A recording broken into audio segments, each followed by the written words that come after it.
Zorn's Dungeon is the first role-playing game to be played through the YouTube livestream chat. You're not just watching the game anymore, your character is involved in the action. Spawn a level 0 character, throw them into the Bloodcage, and watch them fight for their lives.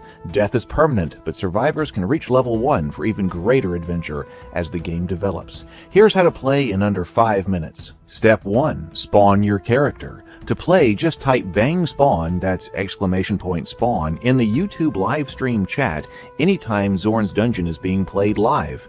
The game instantly rolls a level 0 character with 3d6 stats straight down the line. There's also a 1 in 6 chance of rolling a random demi-human. Your starting HP determines your destiny. Low health means wizards and thieves, while high health means you get to be a fighter, paladin, or barbarian.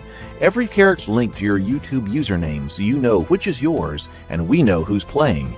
Each character also gets a unique ID or dog tag. You can also see which characters belong to rare professions or have particularly exceptional stats. Remember, level 0 is brutal, so spawn multiple characters to have backups ready. But be aware there's a 30-second global cooldown on the bang spawn command.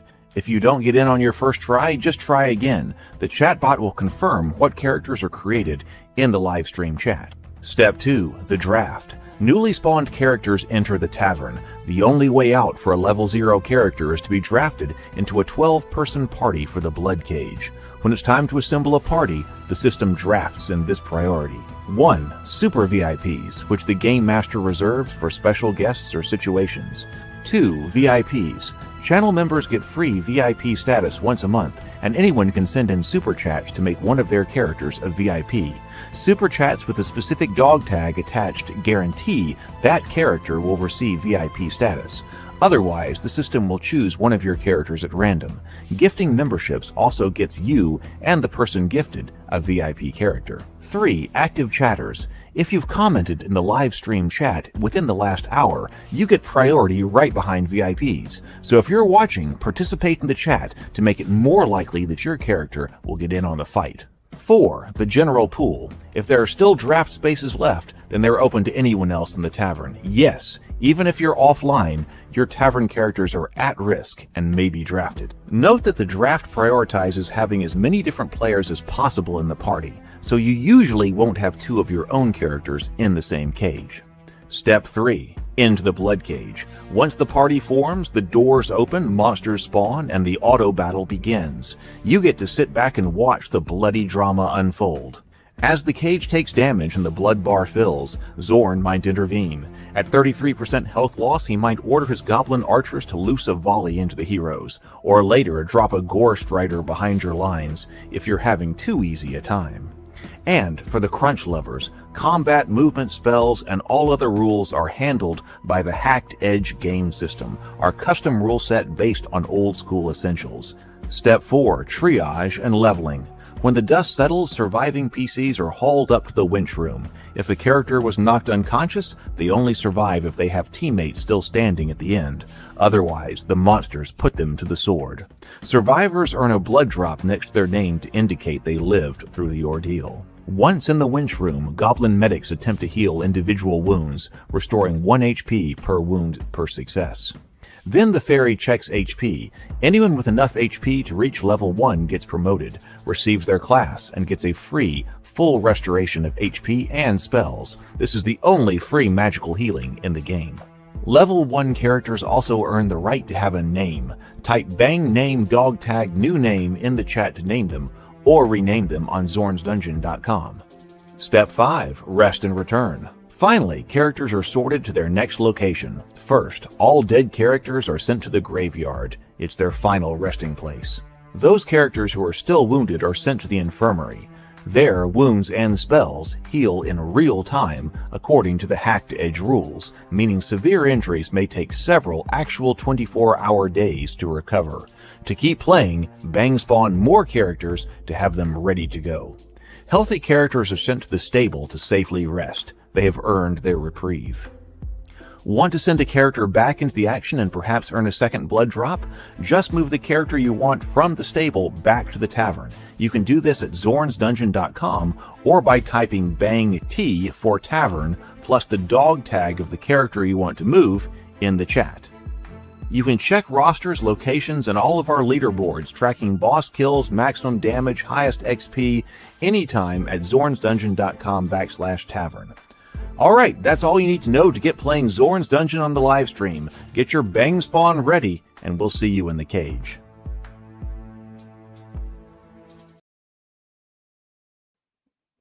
There I am. Hey, alright, let's see. There we go.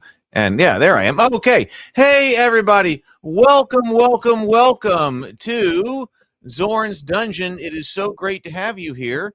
Welcome. Man, I feel like I have just been exhausted. I was exhausted last night. I'm exhausted right now. But hey, we are still going. We are still going. There's a lot of things that are happening right now.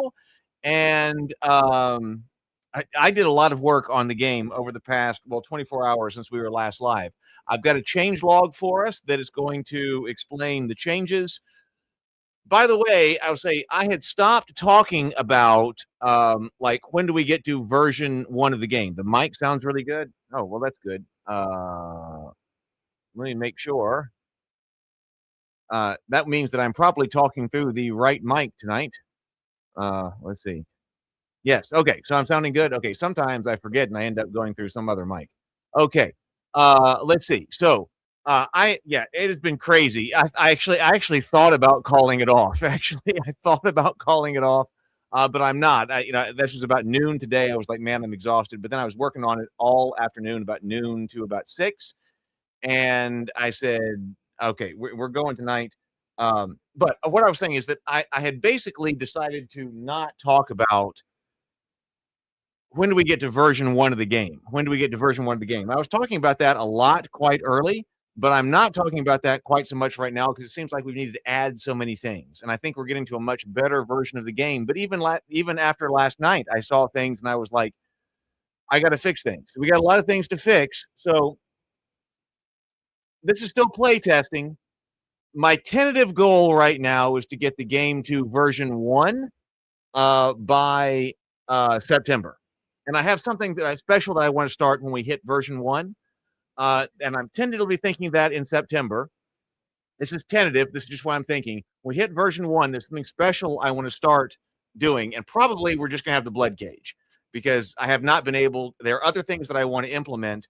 But the most important thing I think right now is getting the Bloodcage itself with all of its commands. And by the way, I've been thinking of some other commands. I think we do need other combat commands, but it's really important, I think, to get the combat commands that we have right now working perfectly. Then we can start to integrate some more. And then maybe by September, we say, this is the game, at least through the Bloodcage. Then we can add more things later. That's what I'm thinking right now. That's what I'm thinking right now. Anyway, hey, there were 2 things that happened while the opening was playing. And by the way, yes, one of the things on the list for me to do is to update that how to play in 5 minutes because it does have inaccurate information in there now as things have changed. So still aware that I do have to update that video. I just have not been able to do that. But what happened while the video was playing that came up, I was watching over here that didn't get played to you, but I really got to talk about it, is that Brianna gifted 2 memberships. Brianna gifted 2 memberships. Brianna, thank you very much. Remember, we instituted on zornsdungeon.com membership gifting because people were very unhappy. I mean, I was too, with the YouTube membership gifting. Because you can gift a membership here on YouTube, and YouTube will give the membership to like whoever. Like it doesn't tell you what its algorithm is or anything like that, and it just gives the memberships to whoever. That's not the way we wanted that to play on this game. So my recommendation is if you want to gift memberships, that's huge. And I really appreciate that. And everybody who you are gifting memberships to will appreciate it. Don't do it through the YouTube chat though. Go to zornsdungeon.com. You can buy iron coins and then you can gift memberships through the Zorn's Dungeon website. And importantly, there you can actually choose the individual who you want to give a membership to instead of just letting YouTube give the membership to whoever is in their algorithm. So you can actually go on and you can individually say, hey, now it's not reoccurring, it's not reoccurring. I don't see that. Okay, well, that's right. Okay, so the difference is, okay, so The difference is you don't, oh, well, let me finish what I was saying. Now, remember, on the website, you're not committing to giving somebody a monthly membership. You know, you're not committing to giving somebody something monthly. You're just paying just like on YouTube for 1 month. You're just gifting somebody 1 month of membership. What does membership get you? It gets you priority in your category as far as drafting goes. I'll show you that in a moment. And it gets you it gets you more characters. It gets you more characters. Oh, like right here. Wait a minute. What just happened? Let's see. 1 membership was gifted. Sable Phoenix gifted 1 warrior of the membership, 1 warrior of the Geekverse, 2. Oh, let me take this down. 2 Tabletop Scholar. So we just had. So thank you. Sable Phoenix just gifted that to Tabletop Scholar. So you can go direct on zornsdungeon.com. Sable Phoenix. Oh no, excuse me. So thank you, Sable. So Brianna gifted to Saramaxis right here. Saramaxis right here. That is a membership gift. And then also to TSL Frontman. So thank you very much to Brianna. That has been gifted right here. But Brianna does note, by the way, I don't see the membership on the people's profile in the live stream chat. Okay, so that's the only thing. Memberships, whether they are gifted through the website or through the YouTube live stream chat, work in exactly the same way once you have the membership. The difference is that on the website, if you're gifting a membership, you can gift a membership to somebody personally and directly. But the only thing the website memberships don't do, the only thing that is different is that it's not going to put their membership badge in the actual YouTube live stream. The live stream chat, because I can't. Oh, let's see. Sable Phoenix has buffed Sir Reginald Ironsides. Sir Reginald Ironsides is fully buffed. Thank you very much, Phoenix. Sable Phoenix.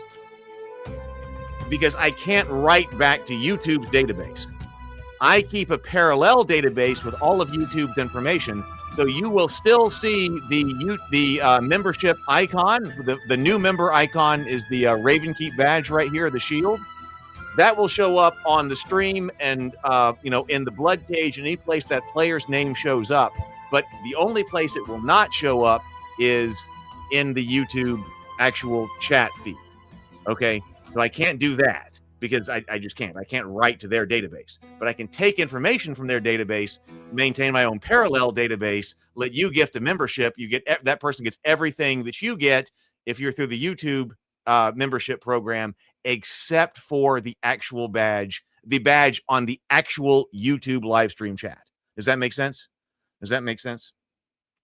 That was the only thing that I had to compromise on, because there's just no. I mean, it's not a compromise in sense because it's just not possible. Okay, so there you go. Let's see. Membership is Sable Phoenix just gifted another membership. Thank you. Sable Phoenix just gifted another membership. Who did Sable give the membership to? Swanzo. Oh, Swanzo just got a membership. All right, so we're going to see if that comes up here. Swanzo got a membership. And by the way, I see this up here as well, that if you give somebody a membership while we're off stream, that was a little bit of something I didn't think about, that if you give somebody a membership while the opening video is playing, then it plays on my screen, but it's not actually broadcasted live, so I had to make notes of it and write about it. But like if during the day you're going through zornsdungeon.com and you gift somebody a membership, it is recorded over here so that I can go to membership gifts waiting. And I see, Brianna Reynolds gifted somebody, but while we were not online, Brianna also gifted a membership to, let's see, Made of Meat. Okay, so that one was done while we were not live at all, but it records it, puts it up there, and reminds me to hit the button, and then it will play it. So that is what's going on right there. So Brianna's gifted 3 memberships tonight, so thank you very much. So Made of Meat also has a membership now for this month. So thank you very much. That is more fun. Sable Phoenix says, yeah, this is more fun. Yeah, that's much more fun than whatever YouTube's algorithm is. like that. I mean, that was not fun because it was giving it to people who were not watching, and people wanted to be able to gift memberships to. I mean, and I did too. I mean, the thing to do is like these people are waiting in the tavern here, the Last Resort Tavern. These are the people I play with. I'd like to give them a gift. Yeah, okay, but YouTube doesn't do that. Now we have that functionality through zornsdungeon.com, so I'm very happy about that. All right, let's go over here for just a moment. Hey, by the way, we have 17 people watching, it reports, but only 10 likes on the stream. Only 10. We need 25 in order to get the blessing of the fairy. Let's see. Most impressive. Well, thank you. I'm trying here. I'm extremely excited about it. I got so much that I want to do here. I'm really excited about it. In fact, let's go over here. Well, I was going to say, if you're here, we got 17 people watching. Hit the like button. If you don't want to play, hey, that's fine. You should play, though. All you got to do is type bang spawn in the chat. Type exclamation point spawn. It's up there, and you'll get to play first. And you don't have to do anything else. That's all you have to do. Type bang spawn, and you will get a character. But even if you don't want to play, go ahead and hit the like button, because if we get to 25 likes, everybody who's in the tavern will get the blessing of the fairy and will get +1 temporary hit points. So we have 10 likes, we have 18 people watching. So, oh no, Access Sharing Like says, you have failed me for the last time. Well, I hope I'm not doing that. Okay, so there we go. Let's look at, I did post a change log, and I did post it over here to the YouTube posts.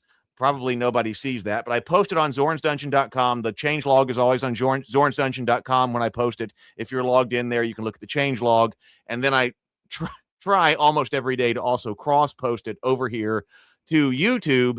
And so here's a lot. It was a bunch of cleanup, but I think very important cleanup. Last night we had a situation where a fighter ran all the way to the back. That was because there was some stuff I was working on.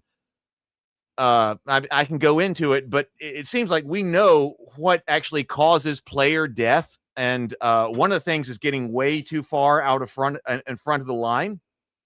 I think everybody's noticed that, and I was trying to rectify that situation. And last night I was doing some work, but the complete thing didn't actually get committed to the main that we were actually playing on last night.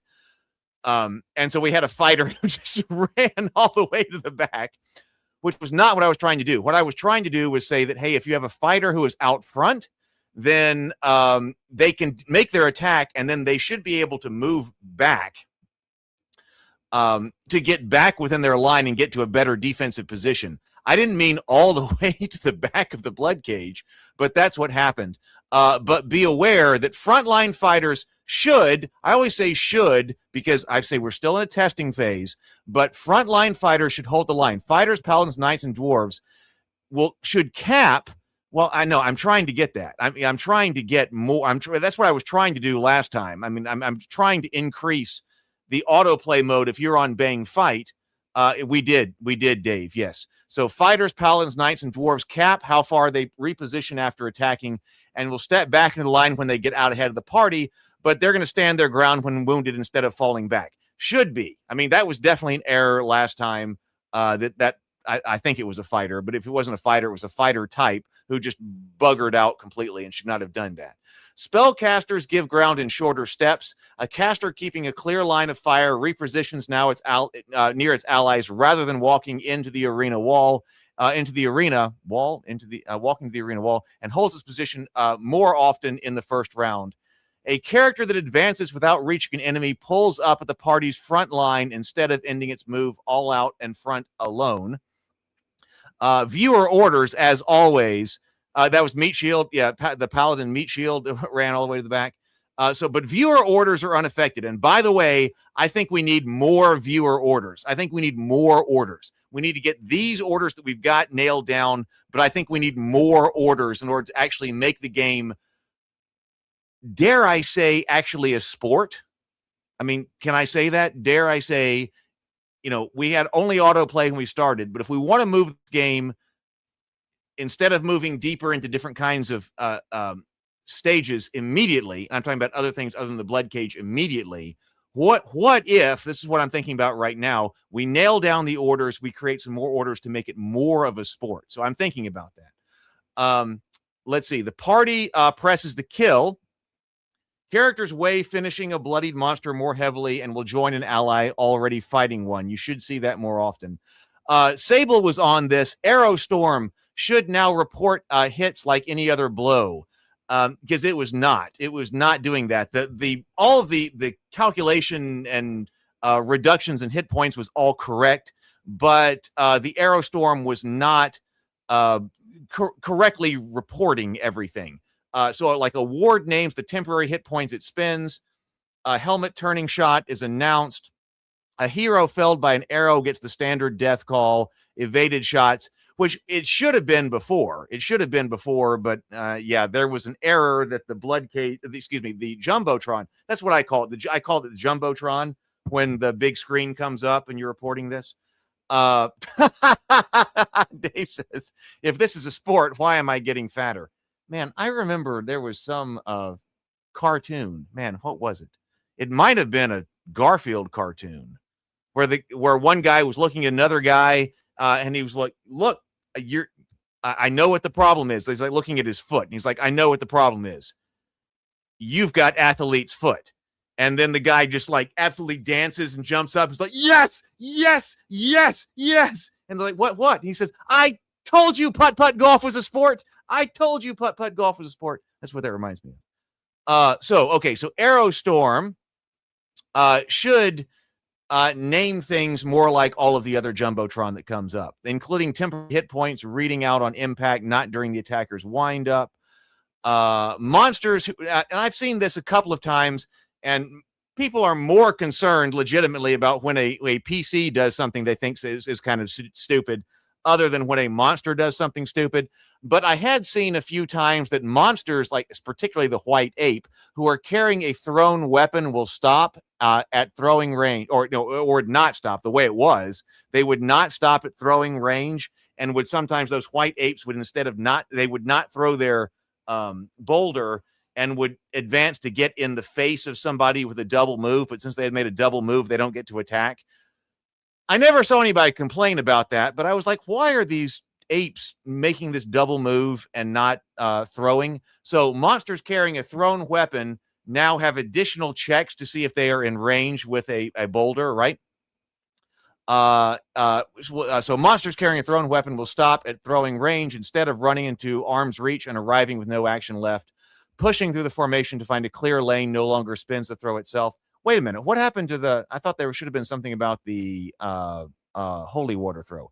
But a character stopped at a guard. So I saw this a couple of times too. This is fixed. So characters have zones of control. If they are not engaged, they have zones of control, which stops someone from the other side moving past them. So you can't just run past unengaged people. Once somebody's engaged, maybe I need to make this larger, but there is the crossed swords above them on the map token. That means they are engaged with someone. So if you come up and attack someone and you don't defeat them, those two are now engaged. That's called engagement locked in the system. And you drop zone of control because now you are focused on that person that you are fighting. But somebody who is just standing there and ready is presumably watching. And so if somebody comes up, they can't just walk around them. You can walk around somebody who's engagement locked because they're focused on fighting somebody else. But a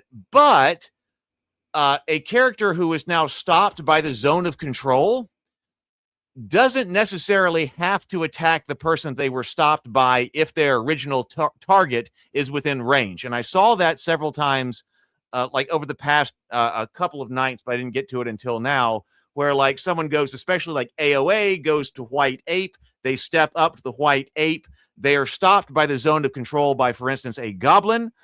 But the White Ape, when they are stopped, is still within range. So I thought about this as far as our rules go. If you are stopped by if you were originally going into the White Ape, you step into the goblin's zone of control and are stopped, but the ape is still within range of your attack. Are you required to attack the goblin, or can you continue into the White Ape? So the rule, as it stood as of like yesterday and before, some people, I forget who it was, but I saw that the White Ape was right there. The White Ape was right there. So that now it reads the goblin's zone of control still holds. That stops your movement. You will stop right there. You have entered the goblin zone of control. But if the White Ape, or whatever, if your original target is still within range, you may attack your original target rather than being forced to attack the one that stopped you. I think that's the right call. I think that's the right call. So that has changed. But yes, I don't know why the holy water thing was not on here. But yes, I thought we had fixed the holy water thing too. I thought we had fixed the holy water thing too. And then last night we had holy water thrown in a White Ape, and that was because of reasons. There were a couple of different ways that you could go to make an attack. You know, like the planner could make an attack, and not all of them had gone through the check to say, "Can I throw this?" They should now. They should now. So that was it was either an all-out attack or it was something. It wasn't a standard move that was going to throw the holy water at the White Ape, which had already been fixed. It was something else that was going on, and that was not routed through the finder for, hey, make sure that if you got holy water, don't throw it at the White Ape. And I said, listen, we're going to have other things that are, target specific. We don't want people to throw against those targets as well. So we tried to get that fixed. Whoa. Okay, man, that was a lot. Lonzo has a VIP. A stranded elf minstrel. All right, everybody, have you hit the like button? We are at 14 likes. So we have two VIPs, Swanzo and Sable Phoenix. Now, see, Swanzo just got a gifted membership, so that gets him the ability to have more characters alive, more living characters in the game. But also, it gets you this coin, this dot, this circle. I don't have a name for it, but this circle right here, which will give you priority for drafting. So what we should see is in the front here, VIP, Swanzo will go in. Sable Phoenix, Sir Reginald Ironsides will go in. Then we have 11 people who are present who have fought 0 times. So that is 11, 12, 13. So one person won't be able to fight. I did see Swanzo. He was here. But what should happen is that Sarah Maxis and TSL Frontman should definitely be in, because right now they have membership priority tokens, which you get once a month. So Sarah Maxis and TSL Frontman, yeah, there's Swanzo waving. They should definitely be in. And then these other people, everyone else right here, will have a random draw because you are present, but you fought 0 times. So that's what we should see if everything's working. 14. All right, let's fight. Let's fight. Man, I've already been talking a lot. All right, let's go to holding cell. But I think that was important information. I think all of that was important information. Okay, so I think I just explained what we should be seeing as far as the draft goes. So let's draft. Okay, so Sable Phoenix, Sir Reginald Ironside, level 1 Knight. You are in and fully buffed. And look at all of those badges. We'll look at those in just a moment. Swanzo is in, a stranded elf minstrel, level 0. TSL Frontman has Toto, level 1 Ranger in. Sarah Maxis has a restless cultist in, level 0. Brianna, a ragged friar, level 0.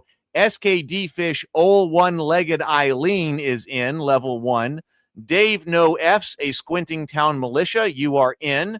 Brent, an unsteady halfling burglar's apprentice, level 0, you are in.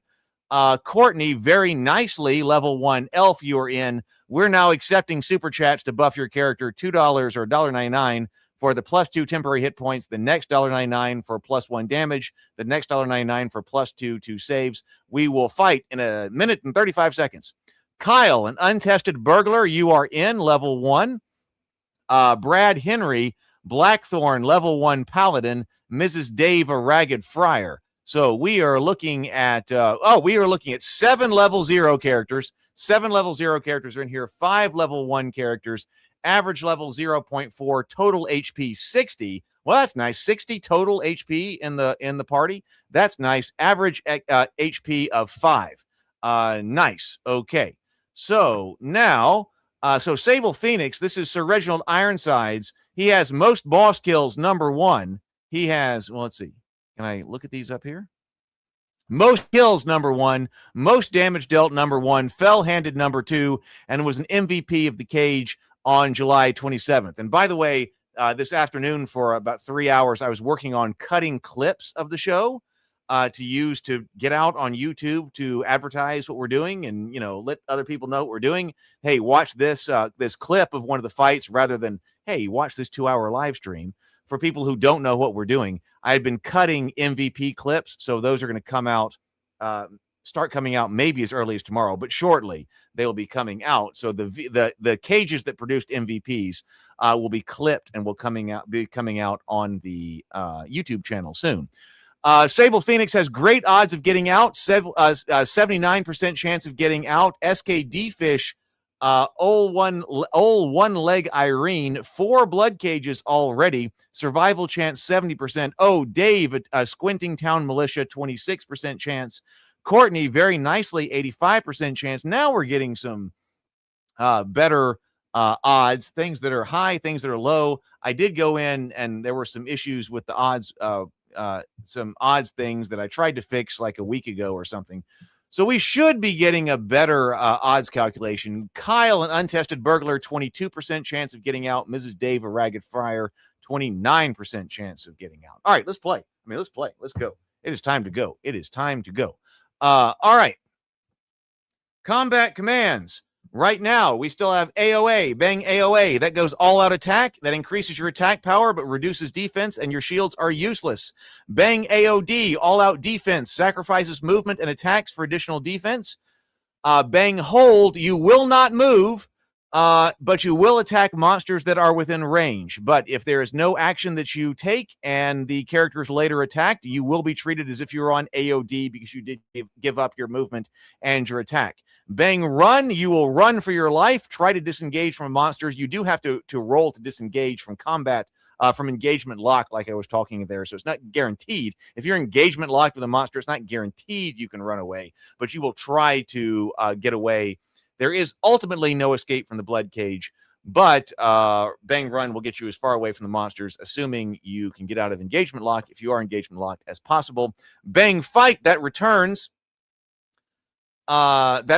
you to fighting with default balanced offense, defense, and movement. Bang fight is your default. You don't have to send any combat command in. You will fight by default at bang fight. But if you want to cancel your order and return to bang fight, hit bang fight. Your character will accept the last order given. So if you need to send multiple orders, send multiple orders. If the situation changes, your character will accept the last order given and will execute it at the start of their next turn. Let's open the cage.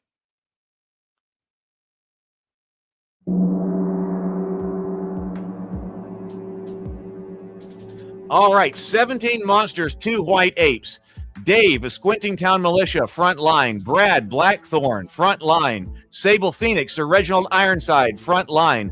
Courtney, very nicely, front line. Swanzo, Stranded Elf Minstrel, second line. TSL frontman Toto, second line. Kyle Prigley, an untested burglar, second line. Brent, an untested halfling burglar's apprentice, second line. Mrs. Dave, a ragged friar, third line. Brianna, a ragged friar, third line. SKD Fish, old one-leg Eileen, third line. Sarah Maxis, a restless cultist, third line. That's right. We only have 3 fighter types. We've got, looks like a fighter, a paladin, and a knight. And then we have Courtney, an elf, who is up on our front line as well. All right. Here's to everybody. Here we go. Let's start the fight. Whole line of goblins up there. Goblins coming in. Goblin coming in to the Squinting Town Militia. Goblin number 1, 4 points of damage to the Squinting Town Militia. Moderate piercing wound right there.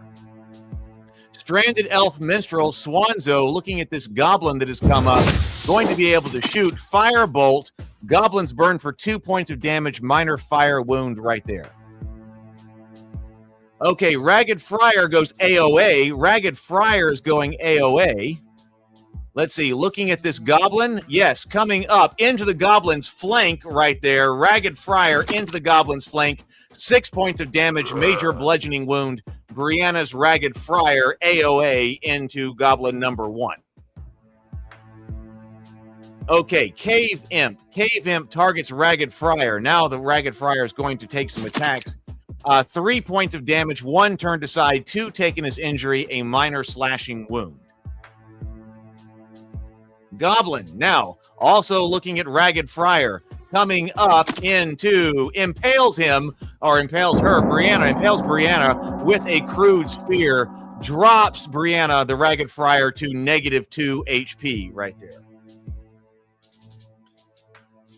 Goblin Runt moves toward very nicely, so Goblin Runt now comes up. 2 points of damage to Courtney's very nicely right there, a minor piercing wound. SKD Fish goes AOA. We also have an AOA order from SKD Fish. Let's see where it's going to happen here. Can you please move? Looking at White Ape. Yes, okay, all right. So went AOA, so move out front to go into the looming large, the very large White Ape. Back, White Ape, excuse me, reels from 4 points of damage. Nice job, old one leg Eileen. Okay, Sir Reginald Ironsides, Goblin Runt right in front of him, sets opponent 4 points of damage, moderate slashing wound. Goblin Runt lets out a final snarl and falls.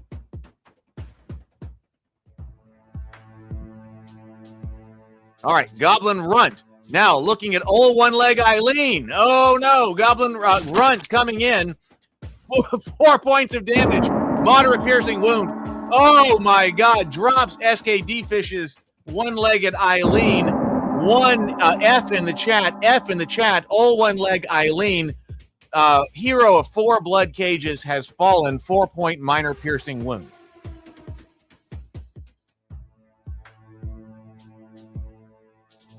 Ratkin Mongrel targets very nicely. Ratkin Mongrel 2 comes into, 2 points of damage. That sounded bad. That could have been much worse. Very nicely of Courtney, takes 2 points of damage. Let's see. Cave Imp now coming up towards Sir Reginald Ironsides. Deflected right there. Deflected. Turns the blow, no wound, no stamina spent. Now it's White Ape's turn. We have White Ape. This is the wounded White Ape looking at Blackthorn of Brad Henry. Comes up, throws the boulder. 2 points of damage, a minor piercing wound.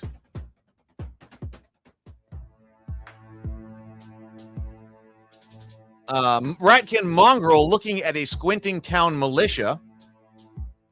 Looking at retargeting maybe to Brent. Don't know if he's going to be able to get anywhere. He was coming from a long way away. He was coming from all the way downtown. Not able to get there. TSL Frontman accepts a hold order. TSL Frontman is on a hold order, but I believe has a, light crossbow. Critical hit. 11 points of damage. Puts a crossbow bolt right through Goblin Runt's number 2's eye. Right through the brain. Black blood drips out. Nice job, TSL Frontman. Puts it, takes that goblin out with a crossbow. Squinting Town Militia Dave targets Goblin. Squinting Town Militia, last stand. Goblin is skewered for 5 points of damage, a major piercing wound. Light fades from the Goblin's eyes.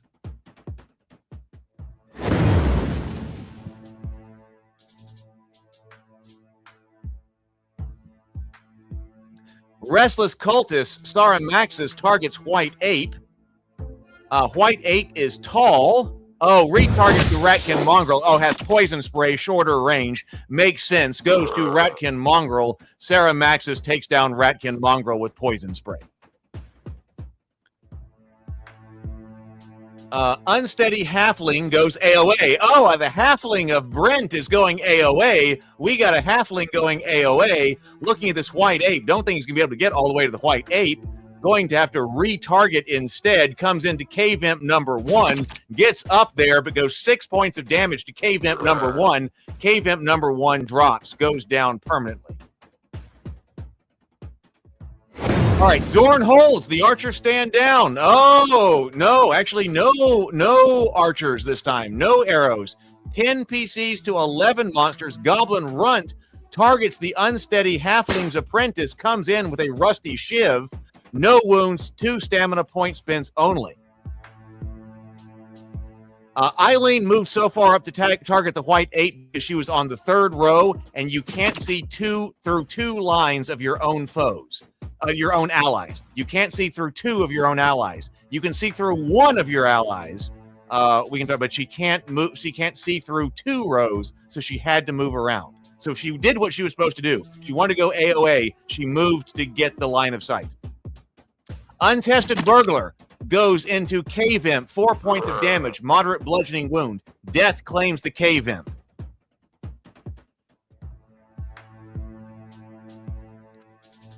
Slimeling targets Squinting Town Militia. Nothing going right there. Very nicely, Courtney accepts a run order. Run. Very nicely breaks off and heads to the back. Okay. So Goblin targets Squinting Town Militia now. Okay, so Gremlin. Who are we going now? What happened? Gremlin toward the Unsteady Halfling in the flank, in Brent's flank. Gremlin comes in on Unsteady Halfling Burglar's Apprentice flank. 3 points of damage, a moderate slashing wound.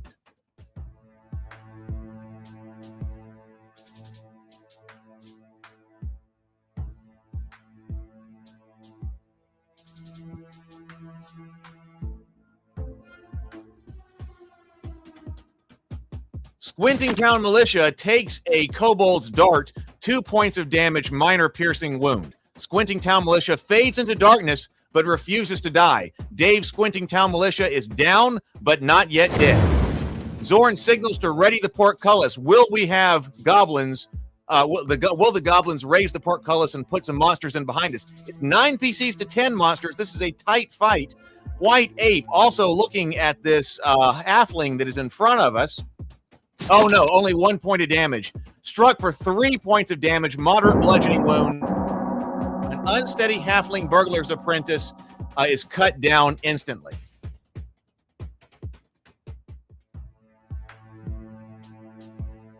Blackthorn targets Gremlin.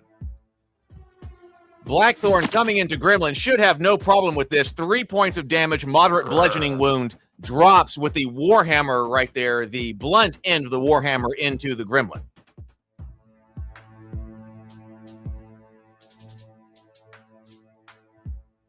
Slimeling targets Stranded Elf Minstrel, looking at Swanzo.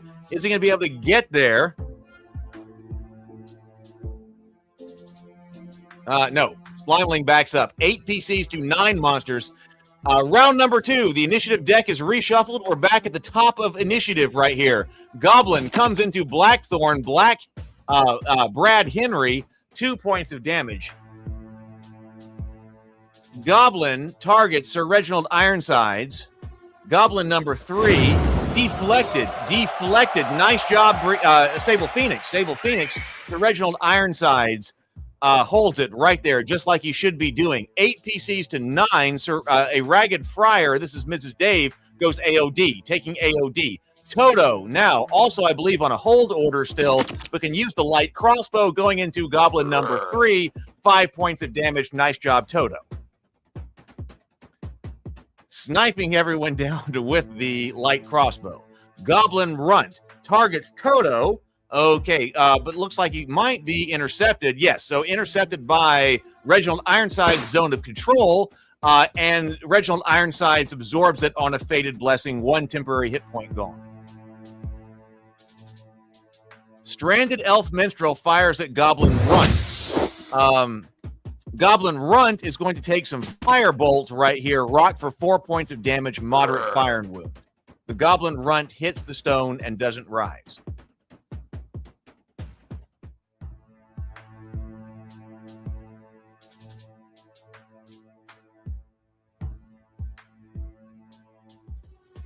Slimeling comes into Sir Reginald Ironsides. 2 points of damage, 1 turned aside, 1 taken his injury. We do need to drop the apes. Yes, Sable Phoenix goes hold order. Sable Phoenix is on a hold order, but still can attack. Goes into Slimeling number 1. Slash of 5 points of damage. Major slashing wound. The Slimeling collapses and is dead. Portcullis, Ratkin Gorechild coming in behind us. Ratkin Gorechild is coming in behind us. Ratkin Gorechild is going to the Ragged Friar of Mrs. Dave. A Ragged Friar takes 4 points of damage, 1 turned aside, 3 taken his injury, moderate slashing wound.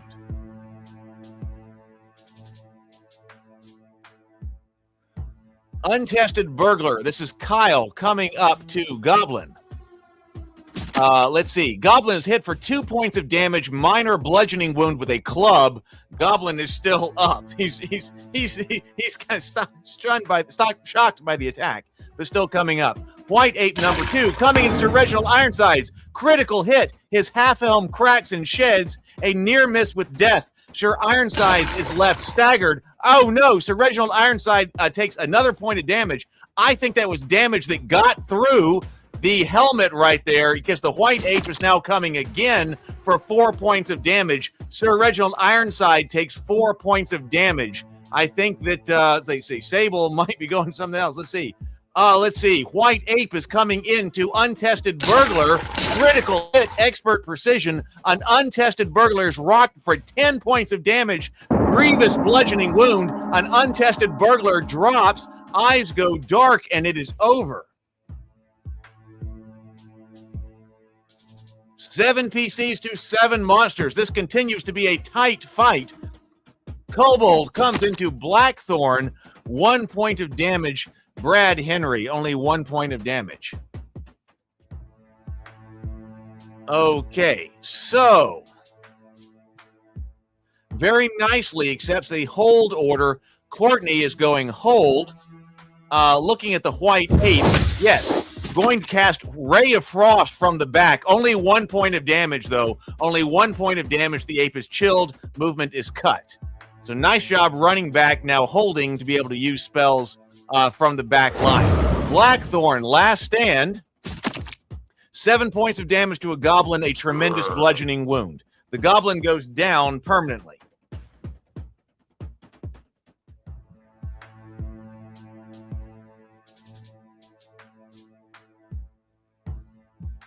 Restless Cultist, Ceramaxis, looking at Slimeling, way over there. No, Slimeling, wait, what happened? Slimeling number 2 moves to Toto, TSL frontman, 1 point of damage, minor bludgeoning wound. 7 PCs to 6 monsters. It is Ratkin Mongrel time. Ratkin Mongrel's coming down to Ceramaxis, 2 points of damage, a minor piercing wound. Round 3, initiative deck is reshuffled. We are back at the top. Ratkin Mongrel coming into Ceramaxis again. Evaded. Restless Cultist Ceramaxis evades the Ratkin Mongrel's attack. Nice job. With only 1 HP left, evaded the attack. Nice job. Okay, Stranded Elf Minstrel Swanzo comes into Ratkin Mongrel with a dagger on the Ratkin Mongrel's flank. 2 points of damage. That drops the Ratkin Mongrel. Nice job. Ratkin Mongrel expires on the Cold Stone. Ragged Friar, Mrs. Dave, accepts a run order. Okay, so Mrs. Dave is running. Okay, Kobold now closes with a stranded elf minstrel. 3 points of damage, the long knife. Okay, but still 3 of 6 right there. Still 3 of 6. White Ape with reduced move goes into Ironsides, hammering a fist. Oh, no. Okay, Sir Reginald Ironsides' wooden shield buckles and splits. Nothing left to hide behind. His shield is gone.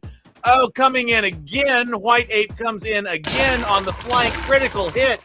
9 points of damage to Sir Reginald Ironsides' grievous bludgeoning wound. Oh, Sir Reginald Ironsides has dropped. Sir Reginald Ironsides is slain outright.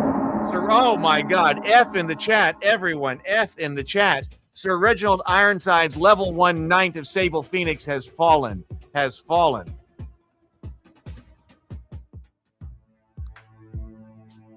That was a major loss tonight. That was a major loss from this Bloodcage. Major loss. Ratkin Gorechild comes up to Toto, TSL frontman. 4 points of damage. Toto collapses out cold, but still breathing. Ratkin Gorechild comes up to Toto.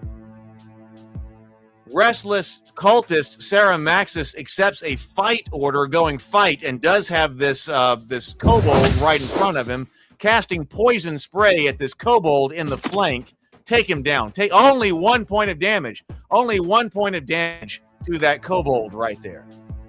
Slimeling targets Blackthorn. Brad Henry. Buckler splinters completely. Last slivers of wood whirl away. 5 PCs to 5 monsters, and we got to deal with another White Ape. We've got to take them down. White Ape moving to Sarah Maxis. 5 points of bludgeoning damage, major bludgeoning wound. Sarah Maxis, I am sorry, your restless cultist has perished. 4 PCs to 5 monsters. Blackthorn goes into Slimeling. Last stand, cut him down with a Warhammer. 7 points of damage, tremendous bludgeoning wound. The light fades from the Slimeling's eyes, wherever they are. Well-handed. Blackthorn has done his part in the cage tonight, killed 3 in a row. Very nicely now looking at White Ape, still on a hold order. Probably going to cast Ray of... Yes, 2 points of damage, a minor cold wound into White Ape. White Ape is chilled and his movement is cut. Where are we? 4 PCs to 4 monsters. Zorn spares the worthy. That is it. 8 XP each. You have earned your gruel for the night, and you get to go stay in the stable in the common room with, you know, their bugs and whatever. But you got out. You got dinner and you got out. The crowd throws coins to their favorites. Blackthorn, 35. Stranded Elf Minstrel, 29. Very nicely, 17. Fragged Friar, 17. 98 coppers are thrown from the crowd into the Bloodcage, and you pick them up. People are throwing copper coins to their favorites right there. What is that? Does that mean we might have a little bit of economy going right now? Yeah. So now you got some money right there. Brad Henry says, let's go to Pizza Hut. Okay. So the crowd showers its favorites with a few copper coins right there. I've been trying to get some economy going on because I've always said, okay, the wealthiest, okay, it doesn't matter because we haven't been doing any money yet. But now, if you survive, so here's the deal here. I want to make sure it fired, but here's the deal here. You get XP, you get survivor's XP, whether you are up or you are unconscious. Okay, you know, because you did your thing. Even if you were incapacitated on the floor, you still count as a survivor and you get a survivor share of the XP because you drew the monster's attacks. You know, you did your thing before you didn't die. You went incapacitated, so you get survivor share of XP. But when the crowd decides to shower all of the people with coins, people who are incapacitated don't get coins. That's the difference, because if you're incapacitated, you can't pick them up, right? So that's an extra special little bonus for actually being alive at the end of the round. I don't have anything for you to spend coins on yet. I'm still working on that. Still one step at a time, one step at a time. But if you are living the crowd, if you are living and standing up, living not incapacitated, living and standing up, you might get a little bit of coins right there. Okay, all right. Oh, was it too small? Was it too small? Do I need to increase the size? Okay. But that's what happened. That's what happened. So a little bit of coinage, a little bit of jingle in people's pockets now. A little bit of jingle in people's pockets. Okay, let's turn the winch. Okay, so everybody gets the blood drop who survived. Let's deploy the goblin medics. Blackthorn, Brad. No help. No help. Courtney, very nicely. A little bit of help there. 1 + 1 HP. TSL Frontman, +1 HP. Okay. Let's go to promotions. Anybody need promotions?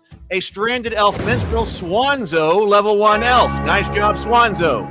Nice job, Swanzo. A Fairy's Blessing, wounds wash away, and spells are restored. Magic Missile. I still gotta get to level 1 spells. Ragged Friar, Mrs. Dave, Cleric, level 1. Fairy's Blessings, wounds washed away. Lots of promotion. Quinting Town Militia, Dave. Made it. Fairy's Blessings, wound wash away. All right, let's sort and dismiss. Hey, remember everybody that if you are level 1 and above and wounded, you are in the infirmary. We have 31 characters in the infirmary right now, trying to heal. But also, if you made it through, then you are in the stable. So remember, if you're not fighting, you want to be, you will not be, you will not fight. Any characters in the stable will not fight in the Bloodcage. They are parked safe. If you want them to fight, hit Bang T All, just like I'm showing you right now. Remember, that moves all of your characters from the stable over to the tavern. Or you can log into zornsdungeon.com, where you can have much finer grained control over all of your characters and where they are. But Bang T All, you'll get a report like this. All 7 of my characters just marched to the tavern, and gives me all of their dog tag numbers if I need to reference them. And yes, you can go the other way by going Bang S All, which will move all of your Bang S All. There we go. Now I sent it. Bang S All. That will move all of your characters who are in the tavern, the tavern, over to the stable. There we go. But be aware, level 0 characters are not allowed to leave the tavern. So the game will enforce that. The system will enforce that. The only way for level 0 to get a level 0 character to get out of the tavern is to go and fight in the Bloodcage. But you can hit Bang S All, move them back over to the stable, but the level 0 characters will have to stay in the tavern. All right. Okay, let's go, man. All right. I'm excited. I'm feeling good. All right. We have 15 likes. We have 15 likes. Can we get any more likes to try to get the blessing of the fairy? Inner Light has not yet fought, so Inner Light should be in. Proud Star should also be in. Then we have 11 people who are present. And remember, presence is defined by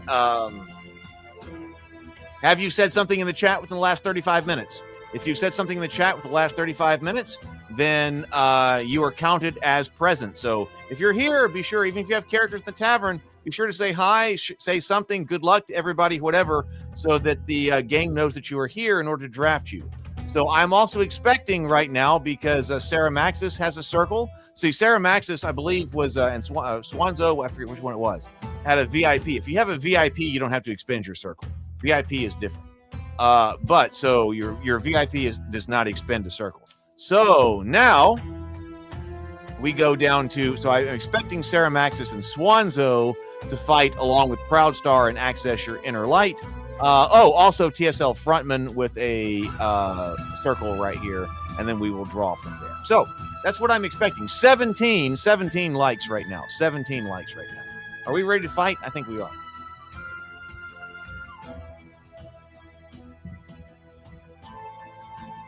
Let's go to the holding cell. Let's refresh. I think I explained the drafting right there, what we should be seeing right here. Let's draft the party. Who's going in? A nicked fortune teller. Access your Inner Light. Level 0 fortune teller. Well starred, however. So what, top 12% of all ability scores right there. Proud Star, a foolhardy burglar. Level 0 uncommon right there. Brent, an overworked town watchman. Level 0. Swanzo, a disgraced smuggler. Level 0, you are in. Sarah Maxis, a downtrodden man-at-arms. Level 0, you are in.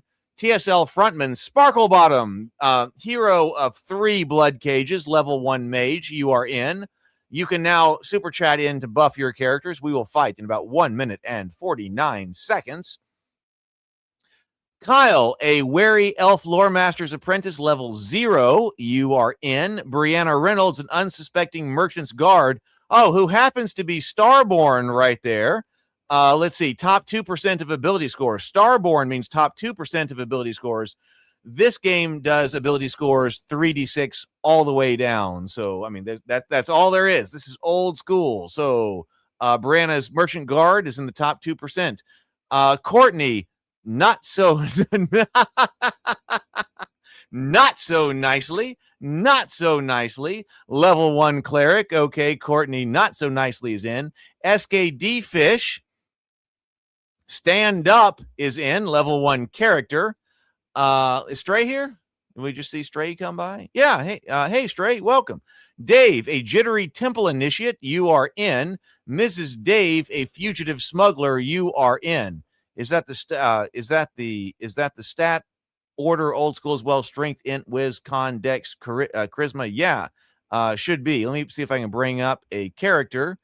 Yep. Like for instance, here's stand-up's character sheet. And hey, if you want to look at your character sheet, do that on zornsdungeon.com. You log into zornsdungeon.com with the exact same Google credentials and YouTube channel that you are playing here, log in on zornsdungeon.com. You can look at your entire character sheet. So, yeah, for instance, stand up, strength 12, int 4. Oh, SKD Fish, stand up has an int of 4. Okay, wisdom 12, dex 15, con 14, charisma 7. Okay, so there we go. Yeah, that's the order right there. Transpose dex and con. Yeah, so there we go. That's the order right there. Let's see. Oh, the odds maker is in. Access your inner light, a next fortune teller. Poor odds of survival, 25% chance. Proud star, 11% chance. Brent, 24% chance. Swanzo, 28% chance. Oh, yeah, this is bad. Let's see. Mrs. Dave, a fugitive smuggler. Oh, Stray just gifted a Warrior of the Geekverse membership to the chat. Let's see.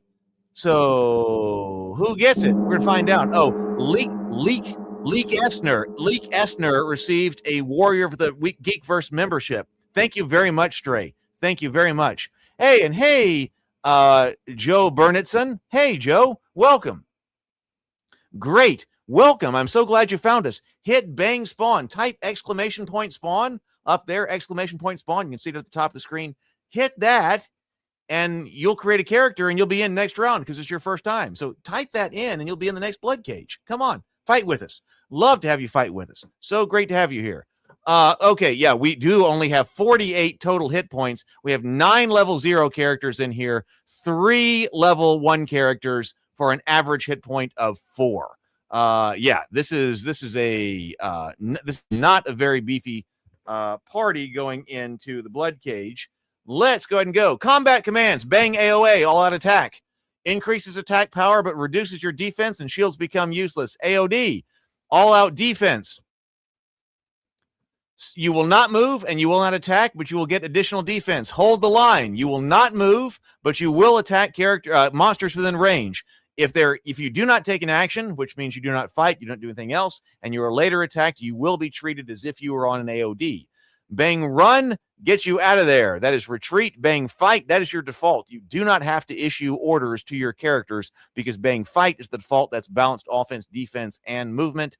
Your character will accept the last order that you issue and will execute it at the start of its next turn. Let's open the cage. Here we go. Okay, Joe Byrne created a character, backwater grave robber. Excellent, excellent. So he'll be in next time. Excellent, thank you. So glad you're here. All right, so grab my vape for this. Okay. All right, okay. So front row, Brent, an overworked town watchman. Then Sarah Maxis, a downtrodden man-at-arms. Then Brianna, an unsuspecting merchant's guard. Then Dave, a jittery temple initiate, so more fighter types able to fill out the front row. Then Proudstar, a foolhardy burglar, second row. Kyle, a wary elf lore master's apprentice, second row. Mrs. Dave, a fugitive smuggler, second row. Swanzo, a disgraced smuggler, second row. SKD Fish, stand up, third row. Courtney, not so nicely, third row. TSL frontman Sparkle Bottom, third row. Access your inner light, a nicked fortune teller, third row. The SK inner light wants to grab a boomstick before this goes. Okay, only 14 monsters. Only 14 monsters. Only 14 monsters. 2 white apes, though. 14 monsters, 2 white apes. Let's start this fight. Well, here's to everybody. All right, let's start the fight now. Start the fight. Wary Elf Lore Master, Kyle goes AOA. Kyle is going AOA. Kyle is on the second row, so he can coordinate with the person in front of him and then look at this large white ape. I need to get the rules out to people. White ape is numbed for 4 points of damage, staggered, knocked off balance, guard drops, and its flank is open, and thus it is chilled and its movement is cut. Okay, so nice job. So he was on the second row, so he can coordinate with the person in front of him to launch a spell. Cave Imp number 1 into Sarah Maxis, deflected right there. Downtrodden man-at-arms raises his shield, and that is it. Nothing going on for the Cave Imp. Another Cave Imp coming in. Cave Imp comes into unsuspecting merchant's guard, deflected. Nice job. Fighters are doing what they should be doing. Fighter takes the attack on the boss of the shield, White Ape. Also looking at Ceramaxis. Going to be able to throw? I don't know. He's chilled. Okay, so not able to actually get a bead on him. Unsuspecting Merchant's Guard, Brianna goes AOA. Oh, Brianna's going AOA. Brianna's going AOA into the Cave Imp. Oh, we just had Brianna Reynolds gift a membership in the chat. So Brianna took down Cave Imp number 2 and gave it to Joe. Oh, so Joe, there you go. Joe, thank you very much, Brianna. Joe, you got a channel membership. Unsuspecting Merchant's Guard takes 3 points of damage, a moderate slashing wound. Foolhardy Burglar comes into Cave Imp's flank. A foolhardy burglar comes in on Cave Imp's flank. Cave Imp, 3 points of damage, a moderate bludgeoning wound. Cave Imp lets out a final snarl and falls. Nice job, Proud Star. We've got a line going on in the middle of Zone 1. Downtrodden Man-at-Arms. Okay, breaks the line. This is Ceramaxis coming into Cave Imp number 3. 1 point of damage right there. Jittery Temple Initiate now comes up to Cave Imp 3. 1 point of damage to Cave Imp, minor piercing wound. The light fades from the Cave Imp's eyes.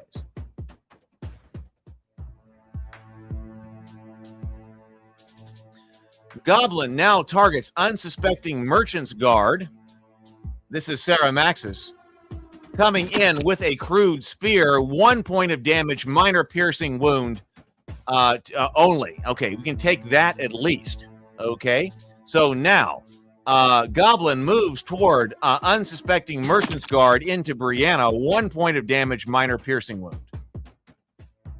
Inner Light, does hold command allow normal? Yes, hold does allow normal range attacks. It does. You can absolutely do a normal range attack with hold. Nick Fortune Teller, Inner Light, comes up to Goblin number 2 with a staff and beats Goblin number 2 to death. Death claims the Goblin. Overworked Town Watchman goes hold. Okay, going to be staying right there. Stand up, SKD Fish, looking at the Goblin. Oh, okay, so he is going out front. Stand up.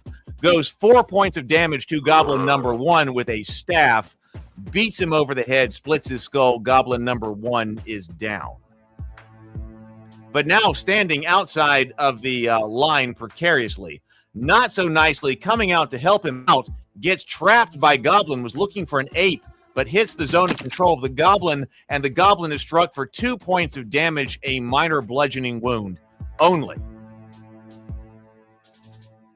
Slimeling comes up to stand up.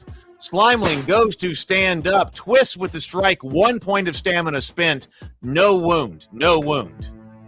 Stamina spent only. Cave Imp now looking at Courtney coming up, goes into not so nicely, 1 point of damage, minor slashing wound from the Cave Imp's talons. We still have 12 PCs up, 12 PCs up to 9 monsters. PC's doing very well.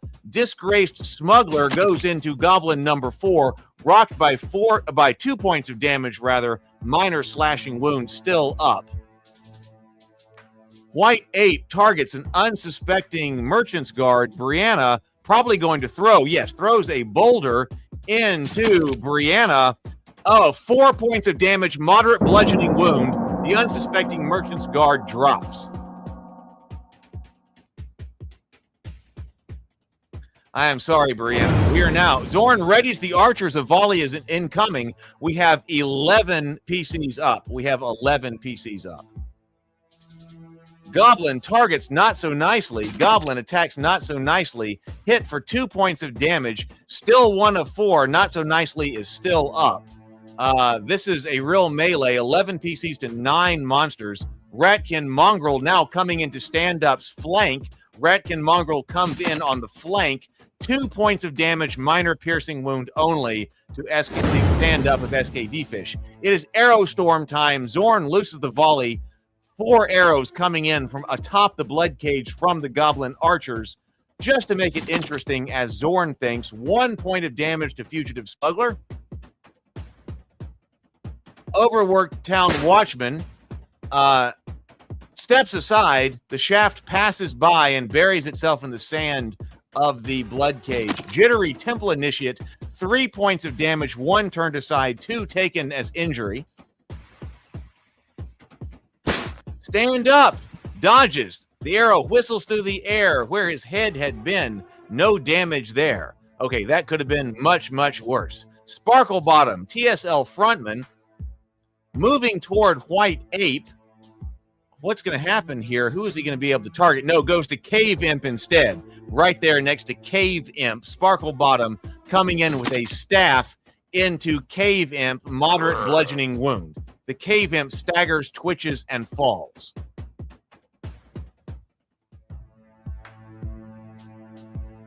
Gremlin now. Gremlin. What's the Gremlin going to do? From way back there. Way back there.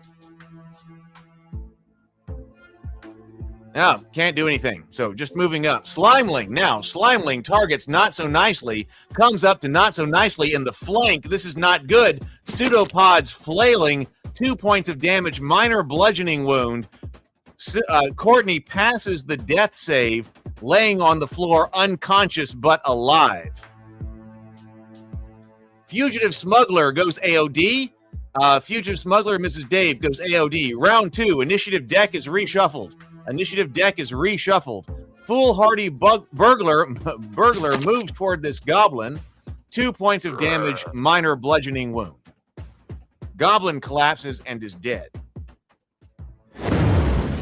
Zorn signals to ready the portcullis. We might have monsters coming in behind us. Goblins are standing by the crank. It's 10 PCs to 7 monsters. Wayward Elf Lore Master, believes still on the AOA, is going to be able to target the large ape. White Ape, 3 points of damage to White Ape, a moderate cold wound. The White Ape is chilled and his movement is cut. Okay, nice job, Kyle. Stand up goes, run. Can he run? Oh, he can't run. He didn't pass his save to get away. White Ape, Jittery Temple Initiate goes to White Ape. Sparkle Bottom, TSL frontman, wants some White Ape. Sparkle Bottom casts acid at White Ape's flank. White Ape suffers 4 points of damage, moderate acid wound, drops White Ape number 1. Death claims the White Ape. Portcullis, Ratkin Gore Strider with Ratkin Gore Child lurches into the cave behind the heroes. We have people on AOA and hold orders. Kyle, a wary elf lore master's apprentice, takes 8 points of damage, 1 turned aside, 7 is injury, a 7-point tremendous slashing wound. Ratkin Gore Strider cuts down Kyle from behind the lines, and it's over. Oh my God. Okay, Ratkin Gore Child now going into an overworked town watchman, Brent. 4 points of damage, moderate slashing wound. Brent has also been dropped, so will be no further help to us in the Bloodcage, but he did survive his death save. He's laying on the floor. Can we get him out? Goblin. Now, Goblin targets a disgraced smuggler with a crude spear. 4 points of damage to the disgraced smuggler. Oh, Swanzo drops. Swanzo's disgraced smuggler drops. Okay, Fugitive Smuggler goes still, staying AOD. Gremlin targets the burglar right here. Gremlin comes in, 3 points of damage. Proudstar's burglar only had 1 health point to begin with. That's the life of a level 0 character. Gremlin comes in and cuts down the foolhardy burglar. Out of here. Downtrodden Man-at-Arms, Sarah Maxis is coming into Goblin number 4. 1 point of damage, but fortunately that's all it takes. Thank goodness. Downtrodden Man-at-Arms cuts down Goblin number 4. White Ape targets Jittery Temple Initiate. White Ape comes in, 1 point of damage on the Temple Initiate. Is he coming again? Yes, he's coming again. Critical. 9 points of damage to the Jittery Temple Initiate, a grievous bludgeoning wound. A Jittery Temple Initiate is slain outright. It is now 5 PCs to 7 monsters. It is 5 PCs to 7 monsters. Slimeling targets stand up. Slimeling, 4 points of damage, a moderate bludgeoning wound. Slimeling, he drops. SKD Fish stands up, but still alive. Can we get him out of this cage? PCs, 4, 7 monsters. Where are we? We are in round 2. Ratkin Mongrel looking at Sarah Maxis's, going instead to Inner Light's Fortune Teller. Grits through, 1 stamina spent, no other damage. Oh, Inner Light's going run. Can he break it off? No, can't break it off. Slimeling targets Nick. Slimeling now targets Nick. Struck for 1 point of damage. Minor bludgeoning wound right there. We are now going into round 3. The initiative deck is reshuffled. Fugitive Smugglers goes fight instead. Okay, goes fight. Nice. Mrs. Dave goes fight into Ratkin Gorstrider. Struck for 3 points of damage. Moderate piercing wound. Ratkin Gorstrider now going into Mrs. Dave. 4 points of damage. Moderate slashing wound. The Fugitive Smuggler has dropped, and its eyes go dark, and it is over. Next up, AOD. Inner Light goes AOD. Nick Fortune Teller stands their ground and goes AOD. Downtrodden Man-at-Arms goes AOA. We have an AOA going into this White Ape right here. Downtrodden Man-at-Arms, 6 points of damage, major piercing wound. Downtrodden Man-at-Arms drops White Ape number 2. Ratkin Gorechild now looking at Sarah Maxis. Let's see, who is on an AOA. 5 points of damage, major slashing wound. Had little defenses for being on the AOA. Man-at-Arms folds and is gone. Ratkin Mongrel comes up to Inner Light, who's hanging on with 1 left. Nick the Fortune Teller, 1 point of damage, minor piercing wound. Inner Light has also dropped to the floor. We have several PCs who are on the floor, dead but not unconscious. Or excuse me, dead but not dead but unconscious. Slimeling now looking at Sparkle Bottom, TSL frontman, who does have 5 HP, 2 points of damage, minor bludgeoning wound. Gremlin. Now, Gremlin is also looking at Sparkle Bottom. Gremlin comes into Sparkle Bottom's flank. That's not good. 3 points of damage, moderate slashing wound. Sparkle Bottom drops as on the floor. We're not going to have a chance to go for Spare the Worthy because I think that just dropped all the heroes. I think that dropped total party kill. Total party kill. And the other 5 heroes that were laying on the floor are put to the sword. That is a total party kill. Whoa, we haven't had one of those in a while. The winch room is just going to haul up everyone's bodies. That took out everyone. TPK 2 nights in a row. We had one last night. Nothing for the Goblin Medics to do. No one for them to promote. And let's go sort and dismiss. Since last week. What is today? So we had one last night. All right. Remember, if you have characters in the stable, hit bang T space all to move them over. And the fourth round last night. Okay, so we've had that. Okay, so new to the tavern. 17. We need the blessing of the fairy. What we need is the blessing of the fairy.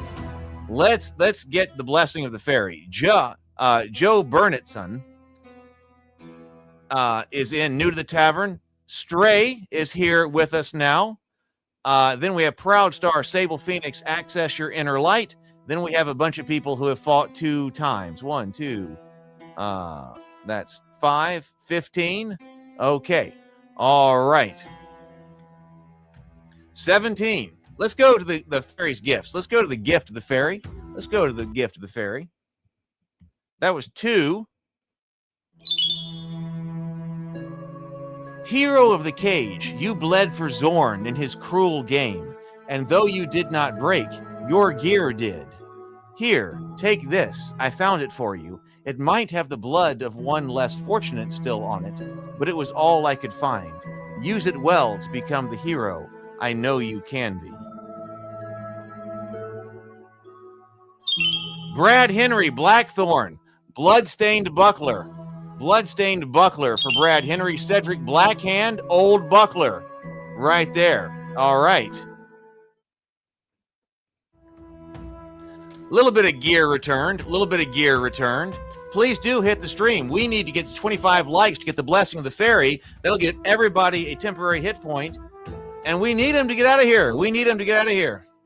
All right, let's go to the holding cell. Let's draft again. So we should see Joe in here. We should see Stray. We should see Access Your Inner Light, Proud Star, Sable Phoenix. And then we will draft. Let's see. We should see Swanzo, Sarah Maxis, TSL Frontman. Let's see. All right, let's go. Let's go to the holding cell.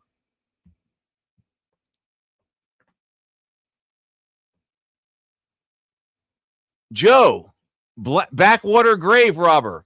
Stray, a homesick flagellant. Proud Star, an outnumbered cultist. Sable Phoenix, a scavenged cartographer's assistant. Access Your Inner Light, a feverish bounty hunter. Brent, Fanbiz the Unfabulous. Swanzo, a vengeful halfling farmer.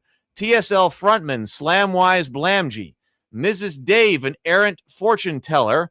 Dave No F's, an oblivious blacksmith's apprentice. SKD Fish, Polyester. Okay. Polyester is in here. Kyle has an aching gnome blacksmith's illusionist. We have 8 level zeros, 4 level 1s, only an average level of 0.3, total hit points 44, average HP of 4. Okay, so come on in. We will fight in 1 minute and 30 seconds. If you want to buff any of your characters, send in the super chat to buff the characters. We are in the third cage. We'll be fighting the third cage in 1 minute and 21 seconds. Let's see. And we're waiting for the odds master to come in as well. This is mainly a level 0 cage. Do we have enough fighters? Let's see. How many fighter type? Let's see. Fighter type 2, 3, 4. I think I'm seeing 4. I think I'm seeing 4 fighter types. So we got 49 seconds. Come on, give me the come on, odds maker. Okay. Oh my God. Oh my God. I don't think we've ever seen this before. Did everything just turn red? 7% chance. Blackwater Grave Robber. Homesick Flagellant, 17% chance. Proud Star, 15% chance. Sable Phoenix, 24% chance. Access Your Inner Light, 14% chance. Brent, Fanbez the Unfabulous, 25% chance. Swanzo, 15. TSL Frontman, 23. Mrs. Dave, 6% chance. Dave, 5%. SKD Fish, 16. Kyle, 20%. 44 hit points. Whoa, this could be brutal. This could be the most brutal cage yet. Oh my God. Airline says this is fine. Oh my God. This confirms that the cages are being made harder lately. Well, the cages maybe the cages have not changed. I haven't changed the cages in a while. No, I haven't changed anything about the I haven't changed anything about the cages in a while. I have not changed anything about the cage of the holder. It may be that the odds maker is actually getting better at the odds.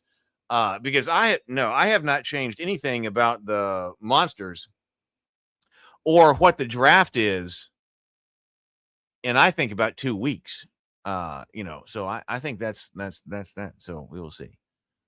Stray. Okay. So Stray buffs the homesick flagellant. Stray says, I need the buff right here. Okay. So Stray did a full buff on the homesick flagellant. Okay. Okay. Run, Joe. Run. Okay. All right. Let's go to the Bloodcage. Well, when we roll for the number of white apes. We roll for the number of white apes. So it's not like, and maybe we need to get into a more determinative kind of thing. But the rolling for what the composition of the cage is, that has not changed in probably 2 weeks. All right, combat commands. Bang AOA puts you on all-out attack. A lot of people might want to go on Bang AOD, all-out defense, sacrificing movement and attacks for additional defense. Or Bang hold the line. You can do that too. If you Bang hold, you will not move. You will not advance. I mean, let's see if we can pull this out. I think we need to be able to pull this out. Bang hold the line. You will attack, but you will not move. Now, it was the point somebody pointed out. If you're on the third row, you can see through one of your allies. You can't see through two of your allies. So if you're on the third row and you go Bang hold and you don't actually throw a spell, that's probably because you were not able to get line of sight on somebody. If you go Bang AOA and you're on the back row, then you may move forward in order to get the attack. All right. Bang retreat. Bang run. That's your retreat. But if you were already engaged, you will have to roll to disengage. Bang fight. Fights as default. Your character will accept the last order that you send it and will execute at the start. Let's try to get these people out. Let's try to be intelligent about the use of Bang AOD and Bang hold, and let's try to get these people out.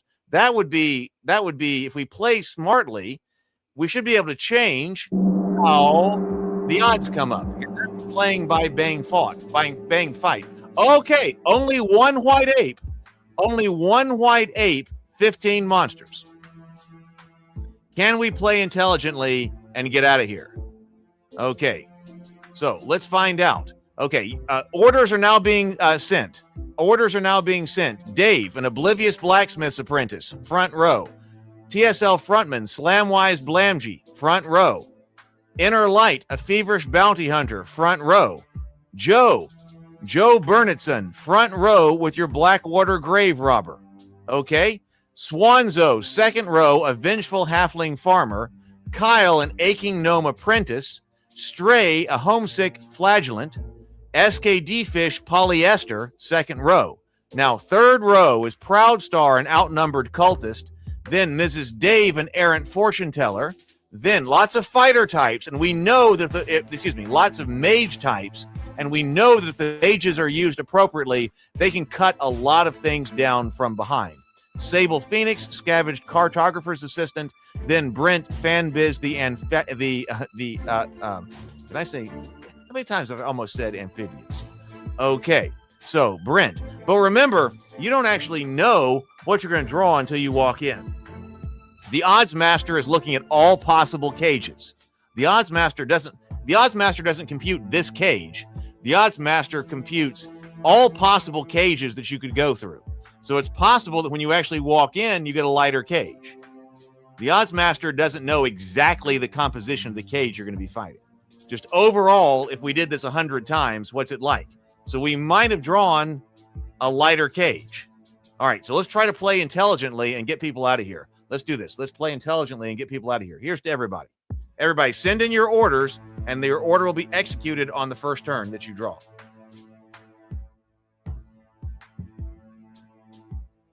All right, start the fight. Okay, Blacksmith goes AOA. Blacksmith, Dave is starting this off with an AOA, going AOA into Goblin. Comes up, goes into attack a Goblin. Just put him down. 6 points of damage, major bludgeoning wound with a mace. Dave comes in with a mace and just bursts open Goblin number 1's head. All right. Now we are down 12 PCs to 14 monsters. Okay, AOA. Gnome is also going AOA. Okay, Gnome is looking at an AOA, probably going to cast here. Probably this is Poison Spray. I would expect it's coming in. Poison Spray coming into Goblin number 2. 6 points of damage, major poison wound. That drops Goblin number 2. Okay, so heroes have drawn twice and slain monsters every time on AOA. Cave Imp looking at Dave, retargeting to Kyle. Looking at Kyle, Cave Imp comes in. 3 points of damage, 1 turned aside, 2 taken as injury. Okay, Kyle is now down to 1. It is now also Goblin looking at an Oblivious Blacksmith of Dave. 3 points of damage. Dave has 1 left and remaining. Goblin. Now, where's this Goblin going? Also to Kyle. Comes up into this hole. Kyle may be hard. Aching Gnome Apprentice Illusionist, 4 points of damage. Goblin number 3 does drop Kyle with a crude spear. Okay, 11 PCs to 13 monsters. White Ape now looking at, is he going to be able to do this? Yes, coming into Oblivious Blacksmith's flank, comes in. Oh my God. Only had 1 hit point remaining. 12 points of damage. Catastrophic bludgeoning wound. Just crumples his skull right there. The Oblivious Blacksmith's apprentice is cut down instantly. Okay, 10 PCs to 13 monsters. Slamwise Blamgee now looking at White Ape may go to Goblin instead. Not on an AOA. That's great. So we will have defenses. Goblin, 7 points of damage. Goblin number 3 drops. Okay, we got a Gremlin way in the back. Coming all the way from the back. Gremlin trying to get there, but cannot attack. Okay, great for us. Blackwater Grave Robber goes AOD. Okay, Homesick Flagellant of Stray looking at Cave Imp, shooting at the Cave Imp. Cave Imp burns with Divine Fire, 3 points of damage, moderate radiant wound. That drops Cave Imp number 2. Nice job, Homesick Flagellant. Goblin Runt now looking at Slamwise Blamgee coming up into TSL Frontman. 2 points of damage, 1 turned aside, 1 taken as injury, minor piercing wound. Inner Light goes hold. Inner Light is on a hold order. Let's see. Does Inner Light have a ranged weapon? Yes, a light crossbow goes into White Ape. 3 points of damage, moderate piercing wound. Nice job, Inner Light. Can we do it? We're trying to prove it can be done. Outnumbered cultist looking at this gremlin over here. Poison spray at the gremlin. That's plenty. 1 point of damage, but that's all that it takes. Gremlin drops. Gremlin hits the stone and does not rise.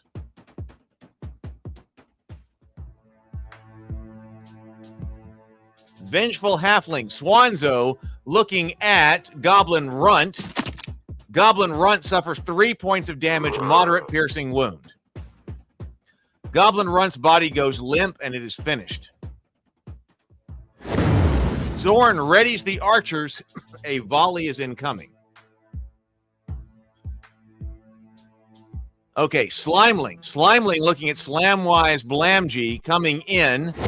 Deflected. Nice job. Nice work, Slamwise. Nice work, Slamwise. Deflected right there. Goblin targets Feverish Bounty Hunter, comes into Inner Light. 3 point damage, moderate piercing wound, buries the point of the crude spear into the side. Okay, Cave Imp. No, Cave Imp wants to go up and get into Swanzo. Cave Imp number 1 comes into the Halfling Farmer. No damage, 2 stamina points lost only. Okay, that was good. 10 PCs to 9 monsters. 10 PCs to 9. Kobold Crawler wants to throw into Inner Light. Going to throw a dart into Inner Light. 1 point of damage. Inner Light, you are still hanging on. You are still hanging on. Arrow Storm. 3 arrows. Could be worse. Don't know what's going to happen. We only have 3 arrows. Goblin Archers coming in. Proud Star is going to take an arrow, grit through it. 1 stamina point spent. No HP lost right there. Brent, Fanbiz the Unfabulous. 1 stamina spent. No actual damage. Nice. Homesick Flagellant. Stray. Okay, Protective Ward drinks it up. 1 temporary HP spent and no wound. Okay, Polyester, SKD Fish goes AOA. Polyester wants to go AOA. Where is he going? Wants to get to the ape right there, but not going to be able to get there. Charges forward. He goes into Cave Imp number 1's flank. Comes in on the flank. 8 points of damage. Tremendous bludgeoning wound. The Cave Imp. Death claims the Cave Imp. Nice job with the AOA charge. Let's see. Fanbiz also going AOA. Fanbiz also going AOA. 10 PCs to 8 monsters. Wants to reach out and touch that ape, casting Firebolt at the White Ape. 5 points of damage. That is all it takes. White Ape drops. The White Ape collapses and is dead. Zorn signals to ready the portcullis. Goblins are standing by the crank. We may get monsters in behind us. We are 10 PCs to 7 monsters. Scavenged Cartographer's Assistant of Sable Phoenix goes AOA. Targeting the goblin right over here. Going to look down. Scavenged Cartographer's Assistant goes Firebolt. 3 points of damage. Nice AOA use because the goblin drops dead. Blood pools beneath. Okay, Sable Phoenix. Now, AOA in the back. Potential monsters coming in. Errant Fortune Teller goes hold. Is going to stay. Can't get a bead on anything. Goblin moves toward Polyester. Polyester is impaled by 3 points of damage, a moderate piercing wound. 10 PCs to 6 monsters. Ratkin Mongrel moves toward Polyester, coming up in Polyester's flank. Critical. Oh, 4 points of damage, moderate piercing wound. Polyester, does not save. Polyester, SKD Fish. F in the chat for Polyester. F in the chat. Polyester, level 1 cleric has fallen.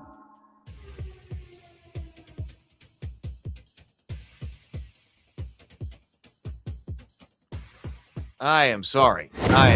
Portcullis. Ratkin Gorestrider with Ratkin Gorechild is coming in. 9 PCs to 8 monsters right now. Ratkin Gorestrider is coming into Sable Phoenix, who is on an AOA. 8 points of damage. Tremendous slashing wound. 8 points of damage. The Scavenged Cartographer's Assistant, Sable Phoenix, has dropped, folds on the wound, and is gone.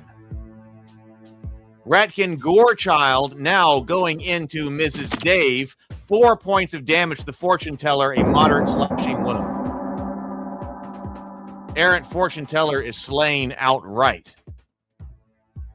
Where are we? 7 PCs to 8 monsters. It is 7 PCs to 8 monsters.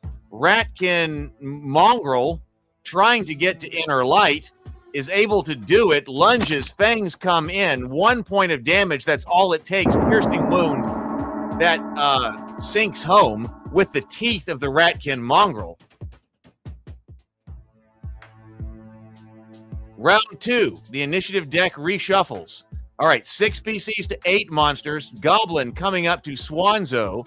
Goblin comes in, 4 points of damage. Swanzo is still up, 1 of 5. It is now Ratkin Mongrel's turn, going into Joe, who is on an AOD. But he only has 1 hit point. Only 1 hit point. Joe is out of here and laying on the floor.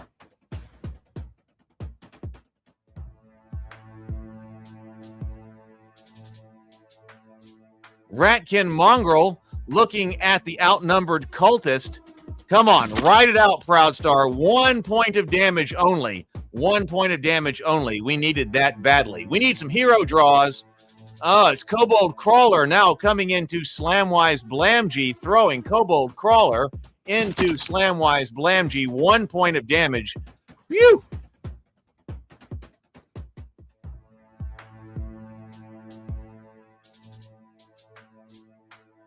Okay, Flagellant, do something. Goes into Mongrel. Homesick Flagellant arcs flail into Ratkin Mongrel. 3 points of damage. Drops Ratkin Mongrel. Okay, thank God. We needed that straight. Thank you.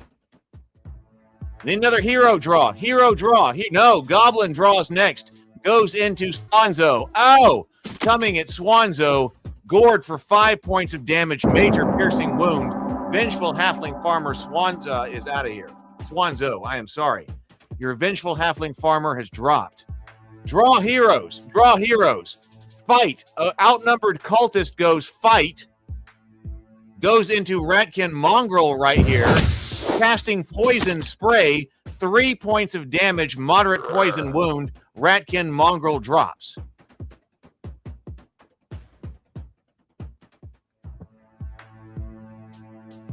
Fanbiz goes fight. Fanbiz is going fight and really needs to fight at this Gore Child. Come up there and get into this. Okay, Firebolt into Gore. Only 1 point of damage. Only 1 point of damage into the Gore Child. And backs up. Ratkin Gore Strider looking at an outnumbered cultist coming into Proud Star. 5 points of damage. The Ratkin Gore Strider cuts open Proud Star.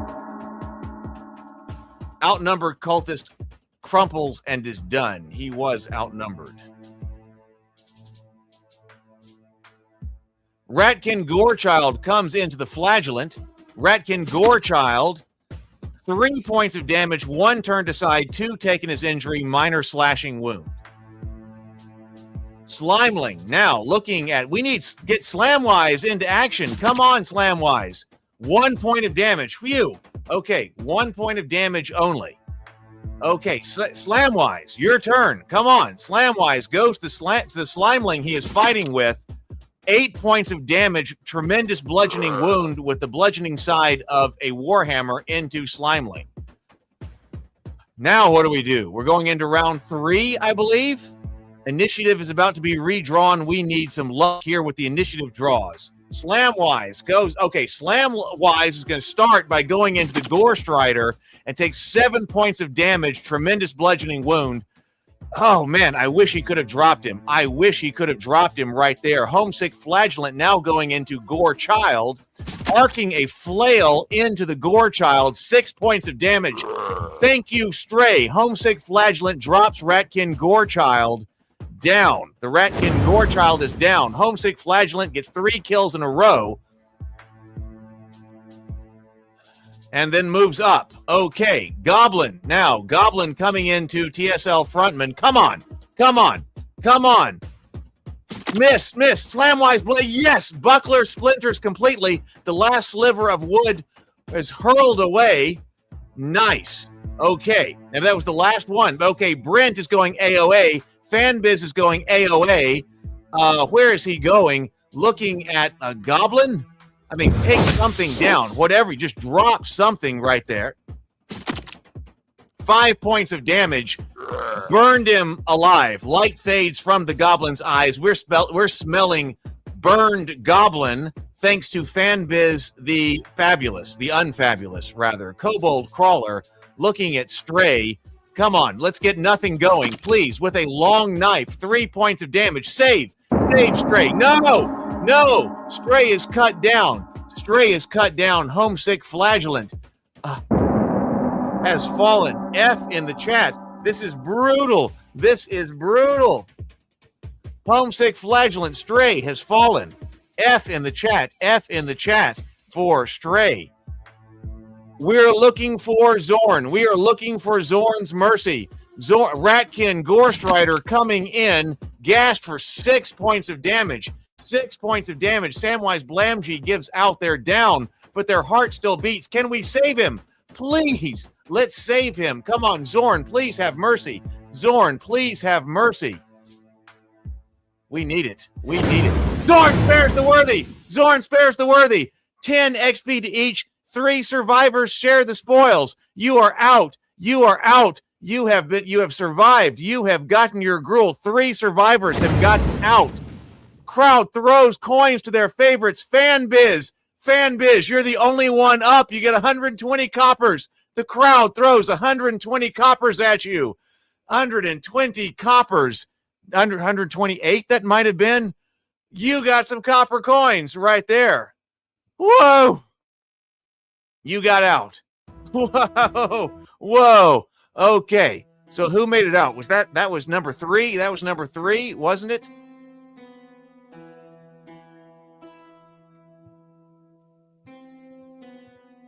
Come on, Goblin Medics. Help us out. Slamwise. Little bit of help. Slam-wise, a little more help. A little more help. All right. Did anybody get a promotion out of that? Yes. Blackwater Grave Robber, Joe Byrne, level 1 thief. You got out. You got out. Level 1 thief. Fairy's blessings. Wounds wash away. Joe, you made it out. You made it out. All right. Let's sort and dismiss. All right, let's go. Remember, if you have people in the stable, they will not fight. If you have people in the stable, they will not fight. So if you are here and you are present, which means you've spoken in the chat for 35 minutes, you will still not fight if you don't have any characters in the stable. Excuse me, if you don't have any characters in the tavern. Man, I always say that backwards. If you don't have characters in the tavern, even if you are present, you will not fight. So if you want characters to fight and you have them in the stable, which is where they go after the Bloodcage, hit bang T space all, bang T space all, and it will move them back to the tavern. Or you can log into zornsdungeon.com where you will have much greater granularity and control over where all of your characters are. And by the way, when you log into zornsdungeon.com for the first time, you will get enough iron coins to get a free VIP. So if you got a character that you want to fight, you'll have enough iron coins to give your character a VIP. Just log in with the same Google account and YouTube channel that you are playing here. And then you'll be able to log in and see all of your characters, manage them, and everything else. All right.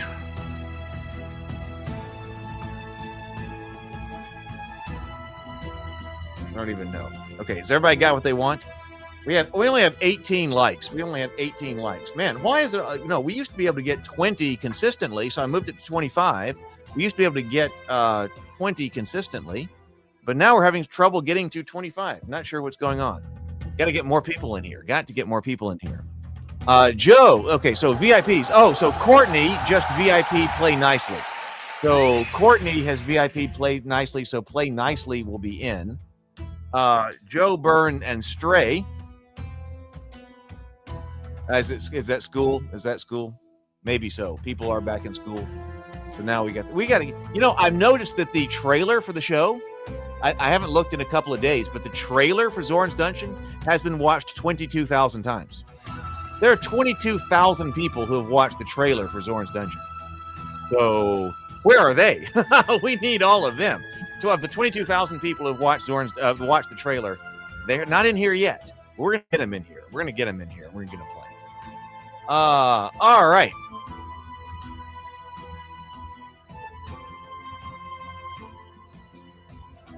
Let's play. Let's play. I think it's time to play. 6, 11, 12, 13, 14. We got 14 people who can finish the play. We got to draw 12. So we'll see. Oh, Sarah Max says the trailer is the reason I'm here. Oh, okay. So it worked. It worked. Okay. Wonderful. Yeah, there is a trailer for this. Look on the YouTube channel. Look up Zorn's Dungeon trailer. I don't think it's called teaser. It might be called teaser. I don't know. Zorn's Dungeon trailer or something like that. It's on this channel. It's on this channel. All right, draft the party. Here we go. Let's draft the party according to the drafting rules. Who is getting in? Courtney, play nicely. You are in. 3 blood drops, hero of 3 cages, and most boss kills number 3. Sable Phoenix, Celine Dulac is in. Stray Kismet, a resigned porter, level 0 is in. Joe, a penniless dwarf miner, level 0, you are in. Sarah Maxis, Robbie Robin, level 1, and well-starred. And a well-starred thief, top 12% of all ability scores. Access your inner light.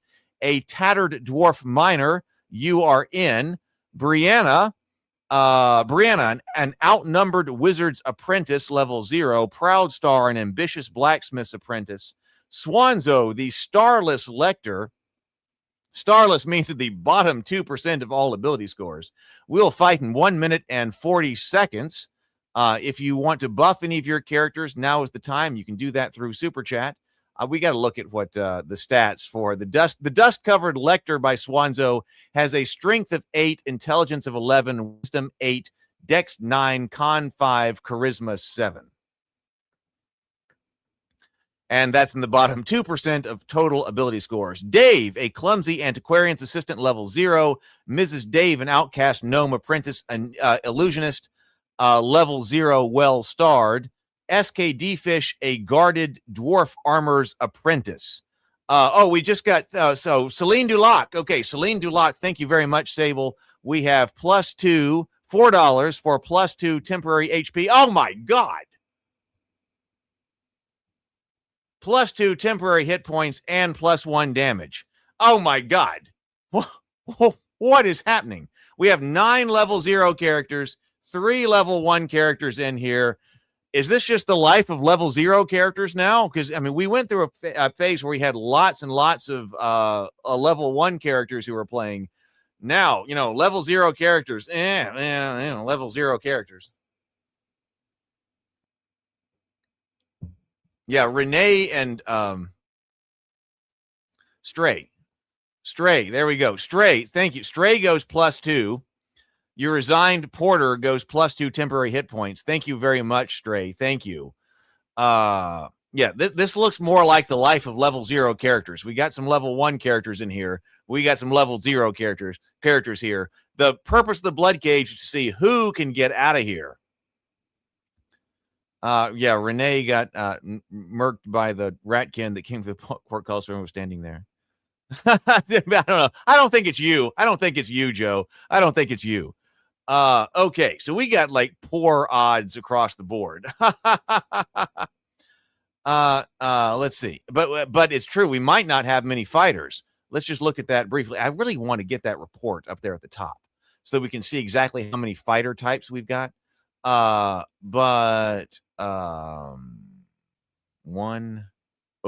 might not. Yeah, that may be it. We just don't have very many fighter types. That could be it. With no real front line. All right, let's go. Let's see. Everybody ready? Play intelligently. I mean, so we get these commands going. I want to add some more commands in there, but the odds master only runs it through as if you're fighting by default. But if you play intelligently, it would be great if you'd be able to overcome this. So play intelligently. Bang AOA, all out attack. All out attack does give you increased attack power, but be aware that it reduces your defenses and you cannot use your shield if you are on an AOA. If you are on all out defense, you will not move and you will not attack, but you will gain additional defenses. If you go bang hold, you will not move, but you will attack monsters that are within range. You won't move to get a monster within range, but if the monster is within range, you will attack. And if the character performs no action, if your character performs no action because they are on a hold, but then is later approached and attacked by a monster, that a bang hold character in that case will be treated as if they are on AOD. If you want to run, you can hit bang run, but I've noticed if you are already engaged, it's difficult to run. Okay, so don't wait to hit the bang run order until you're already engaged. There's a role for that. And in fact, I'd like to see that on the screen. But if you're already engagement locked because you're in melee with somebody, you may not be able to get out with a bang run. And then bang fight, that is your default balanced offense, defense, and movement. You can send in more than one order. That's no problem. Your character will accept the last order given and will execute it at the start of the next turn. Let's open the cage. We are now accepting combat commands. Actually, I know a lot of sending combat commands during that screen, and obviously it doesn't work. The combat commands don't work until the map tokens are on the table. I might be able to fix that because a lot of people want to send in a combat command while the combat command screen is up, explanation screen is up, but at the moment it doesn't. So now, current functionality is combat commands are accepted as of now. Let's see. All right, so Proud Star, an ambitious blacksmith's apprentice, front line. Joe Burnetson, a penniless dwarf miner, front line. Access Your Inner Light, a tattered dwarf miner, front line. SKD Fish, a guarded dwarf armor's apprentice. So we do have a rather solid front line. We have 3 dwarves on the front line, and then Proud Star, ambitious blacksmith's apprentice, is in there. All right. So we do have a front line. fighter and 3 dwarves. Second line, Sarah Maxis, Robbie Robin. Courtney, play nicely. Then Stray, resigned porter. Then Mrs. Dave, an outcast gnome apprentice illusionist. Third line is Swanzo, dust-covered lector. Dave, a clumsy antiquarian's assistant. Then Sable Phoenix, Celine Dulac. And then Brianna, an outnumbered wizard's apprentice. All right, there we go. Start the fight. Cave Imp going first. Cave Imp going into Tattered Dwarf Miner. 2 points of damage, minor slashing wound.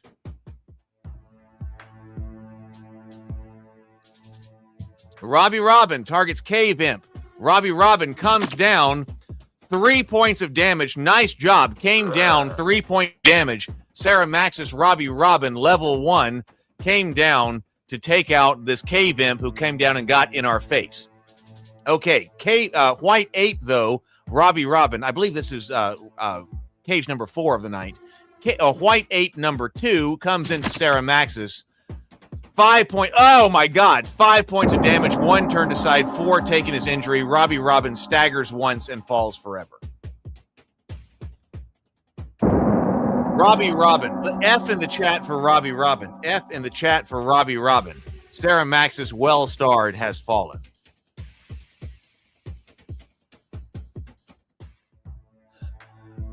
We needed Robbie Robin around more. Gnome Apprentice goes toward White Ape, steps out. Underdog casting, yes, poison spray, cast critical strike against White Ape. 6 points of damage, major poison wound. White Ape inhales poison into his lungs. Outcast Gnome Apprentice, critical hit on the White Ape, made him pay. White Ape also, okay, now coming up, throwing a boulder into Joe. Only 1 point of damage, minor bludgeoning wound. Only one minor bludgeoning wound. That's good. Clumsy Antiquarian's assistant looking at the White Ape over there, moves up to get line of sight on the White Ape, is going to cast Acid Splash at the White Ape. White Ape takes 3 points of damage, a moderate acid wound. Okay, so we are at least doing some damage on these White Apes as we go. Cave Imp targets Outcast Gnome Apprentice. Cave Imp number 2 comes in. No damage, 1 stamina point spent only. A lot of room. AOD, Proud Stars going AOD right there. Okay, Ratkin Mongrel targets Gnome Apprentice. Comes down in the Gnome Apprentice's flank. Mrs. Dave comes in. 2 points of damage to an Outcast Gnome Apprentice illusionist. Minor piercing wound. I am sorry, Mrs. Dave. The Gnome Apprentice, who had critical striked that White Ape, is dead. Goblin moves toward Guarded Dwarf Armor's Apprentice. Critical hit. Oh, my God. Impaled for 8 points of damage. Must have put it through his throat. Oh, my God. SKD Fish. Guarded Armor's Apprentice refuses to fall. Bloodied and broken. They fight on. Rips the crude spear out of his throat. He's still up. Dust-covered Lecter is going toward the Goblin. Comes in on his flank with a club. Wants to beat this Goblin to death. Only 2 points of damage. Only 2 points of damage right there. Zorn readies the archers. A volley is coming.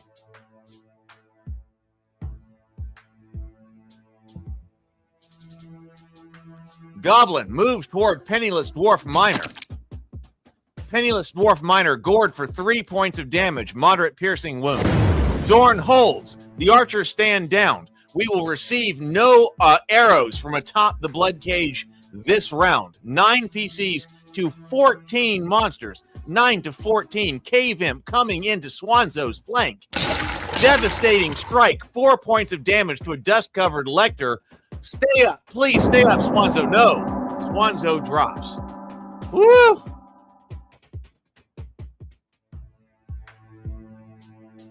Play nicely. Courtney now comes into the Goblin. Looking at the Goblin, fires Firebolt into Goblin number 2's flank. 4 points of damage, moderate fire wound. We have smoking goblin flesh in the Bloodcage right now. 8 PCs to 13 monsters. Celine goes fight. Celine is going fight, looking at this White Ape. Can Celine get in here to the White Ape? Celine Dulot casts Acid Splash against the White Ape. White Ape, 2 points of damage, but that's all that it takes. A minor acid wound. Nice job, Sable. Put down White Ape number 2. Celine Dulot has put down White Ape number 2. Okay, Slimeling targets Tattered Dwarf Miner. Slimeling swings at the miner, 3 points of damage, moderate bludgeoning wound. Zorn signals to ready the portcullis. Will goblins open the crank and put monsters behind us? Don't know. We are at 8 PCs to 12 monsters. There's still lots of PCs still who want to attack. We've got the Slimeling trying to get to Proud Stars on AOD and cannot do it. Brianna goes to a hold order, so cannot fight from the third line. Okay, outnumbered. No, it's going to shoot Ray of Frost. Excuse me. She does find a line into White Ape number 2. 2 points of damage because the ape is large, a large monster, so towering above us all, puts 2 points of damage. Nice job, Brianna. Nice job. Okay, guarded dwarf. No, penniless dwarf. This is Joe accepting a fight order. The dwarves need to lace down some damage. Dwarves going into goblin number 3, 5 points of damage. That's what dwarves do right there. Penniless dwarf miner, 5 points of damage on goblin number 3. 8 PCs to 11 monsters. Goblin Runt targets a penniless dwarf miner. Goblin Runt coming in, 1 point of damage only, minor piercing wound. Ratkin Mongrel, it's got to come from way downtown. I'm not going to be able to do it. Like looking for a target. That's good for the heroes. Not going to be able to find that. Okay, Tattered Dwarf goes AOA. Oh, Inner Light wants to go AOA.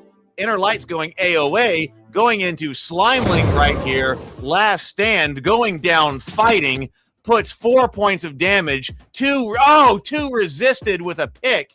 Oh, Zorn stays his hand. Zorn stays his hand. 8 heroes still draw breath. We just have to fight this out.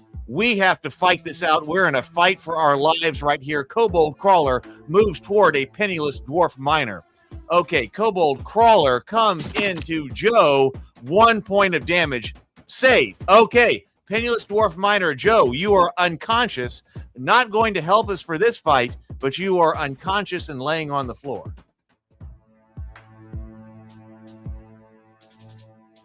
Okay, Gremlin comes into Celine, or wants to get into Celine, wants some Celine. No, goes into the guarded dwarf armor's apprentice instead.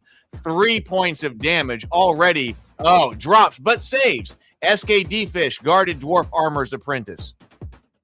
Can't take any more, but death is denied. Resigned Porter goes fight. Okay, let's fight. Let's fight. Resigned Porter weaves virtue around the dwarf miner, gains 2 temporary hit points. Okay, so Stray put 2 temporary hit points on our AOA dwarf. Not a bad idea, not a bad idea, because here comes a goblin right into Inner Light's dwarf. No, 5 points of damage, 2 turned aside, 3 taken as injury. Oh, not enough. The dwarf is still up, though. The dwarf miner is down unconscious, but death has been cheated. Oh, we have lost all of our dwarves. Initiative deck reshuffled. We are now on round 2, 6 to 11. Would it break the game too much to give everyone +1 max HP at level 1? You do get more HP at level 1. We can talk about that. Goblin Runt targets Celine Dulac. Goblin Runt comes into Celine Dulac. Waning Ward, 2 temporary HP lost, no wound right there. 6 PCs to 11 monsters. AOD, we still have a character on AOD. Now, Courtney, play nicely, comes into Goblin Runt. Goblin Runt is opened up by 7 points of damage, a tremendous slashing wound. The Goblin Runt expires on the Cold Stone.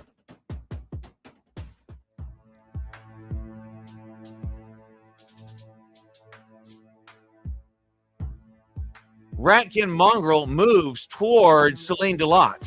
Ratkin Mongrel number 2 comes in, gored for only 1 point of damage. Celine Delac still has 3 of 4.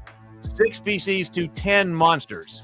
We're in round 2. We've got Cave Imp now coming up to Play Nicely. Play Nicely takes 2 points of damage, 1 turned aside, and 1 taken as injuries. They avoid attacking AOD characters? I'm not exactly. I mean, maybe. We will see. I'm not sure. I don't think there's something that says that don't attack an AOD character. We will see, though.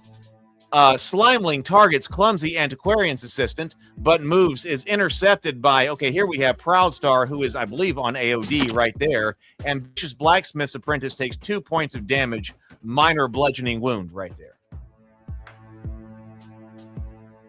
Ratkin Mongrel at Celine Dulac. 2 points of damage, a minor piercing wound. Sable Phoenix grits their teeth through impossible pain and stays up. Celine Dulac is still up. All right. Resigned Porter looking at this gremlin. Put this gremlin down. Put this gremlin down. 5 points of damage to the gremlin. The gremlin's legs buckle, and it's over.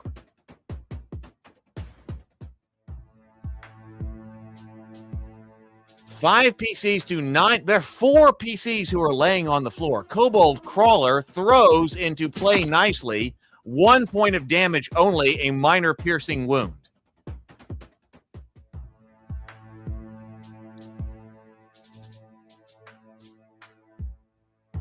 Goblin now going into Courtney. Goblin, oh my God, critical hit. 8 points of damage. Play Nicely. Oh my God. Dead. Play Nicely. Courtney. F in the chat, everyone. F in the chat for Courtney. F in the chat. Play Nicely. Courtney has fallen. The uncommon level 1 elf has fallen.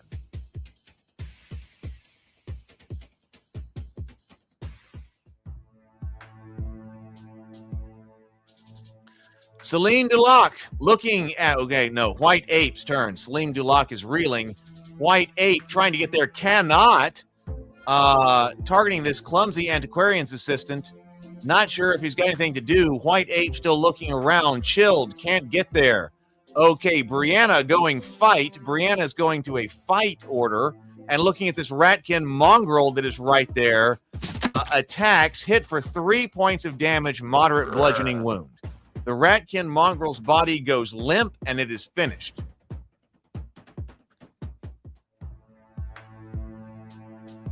Slimeling.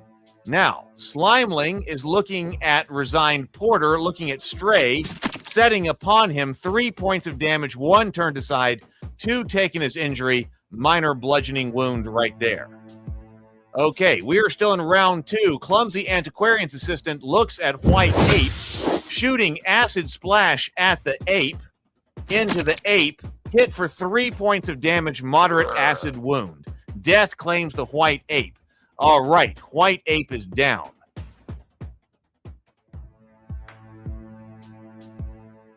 And backs up a bit. 4 PCs to 7 monsters. We're going into round 3. The initiative deck is reshuffled. Goblin targets Ambitious Blacksmith.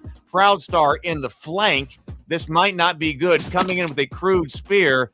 3 points of damage, moderate piercing wound. And Ambitious Blacksmith's apprentice Proudstar has dropped. We need to draw heroes. We need to draw heroes.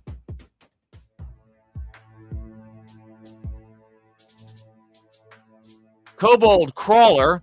Kobold Crawler looking at Stray. Stray coming into Stray's flank right here. 3 points of damage to the Resigned Porter, moderate piercing wound. A Resigned Porter folds on the wound and is gone.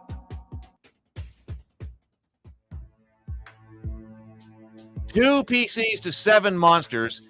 Okay, Brianna goes fight. Brianna goes fight. Looking at Slimeling, who is not gone yet. Casting Ray of Frost into the Slimeling, ices it for 2 points of damage. Slimeling number 1 drops. Good. I mean, the PCs have to drop everybody that they possibly can right now. All right. Okay, and backs up. Okay. So, Cave Imp looking at Sable. Probably good for us, who's down reeling at -1. Celine Dulac suffers 3 points of damage, moderate slashing wound.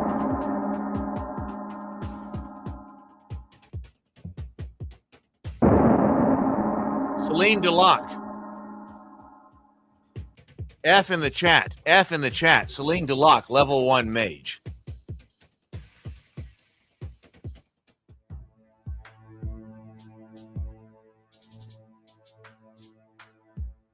It is now Clumsy Antiquarian's assistant looking at Kobold Crawler, comes up, tracking the staff, 2 points of damage, drops Kobold Crawler.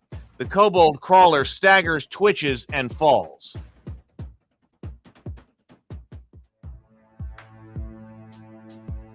Cave Imp now looking at Dave. Cave Imp coming into Dave, 1 point of damage only, a minor slashing wound. Ratkin Mongrel comes up to Brianna. Ratkin coming up to only 1 point of damage. Critical. Oh, my God. Oh, 1 hit point wizard. Yeah, 1 hit point wizard takes 4 points of damage. Moderate piercing wound. That drops the guard. A devastating blow ends the outnumbers apprentice's life. I am sorry, Brianna. Can we get through? We got a Slimeling looking at Dave. We got a Slimeling looking at Dave coming in. Slimeling comes in on the flank. 3 points of damage. Oh,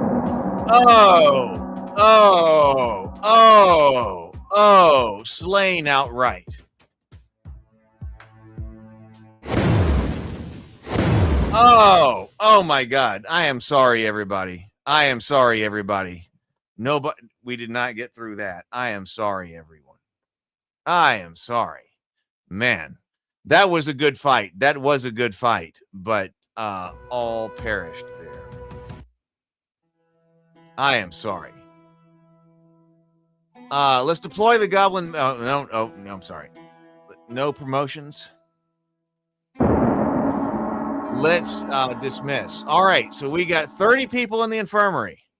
That was brutal. That was brutal. Stable to everyone. The leaderboards. Let's go to the leaderboards. Let's see if this changed at all.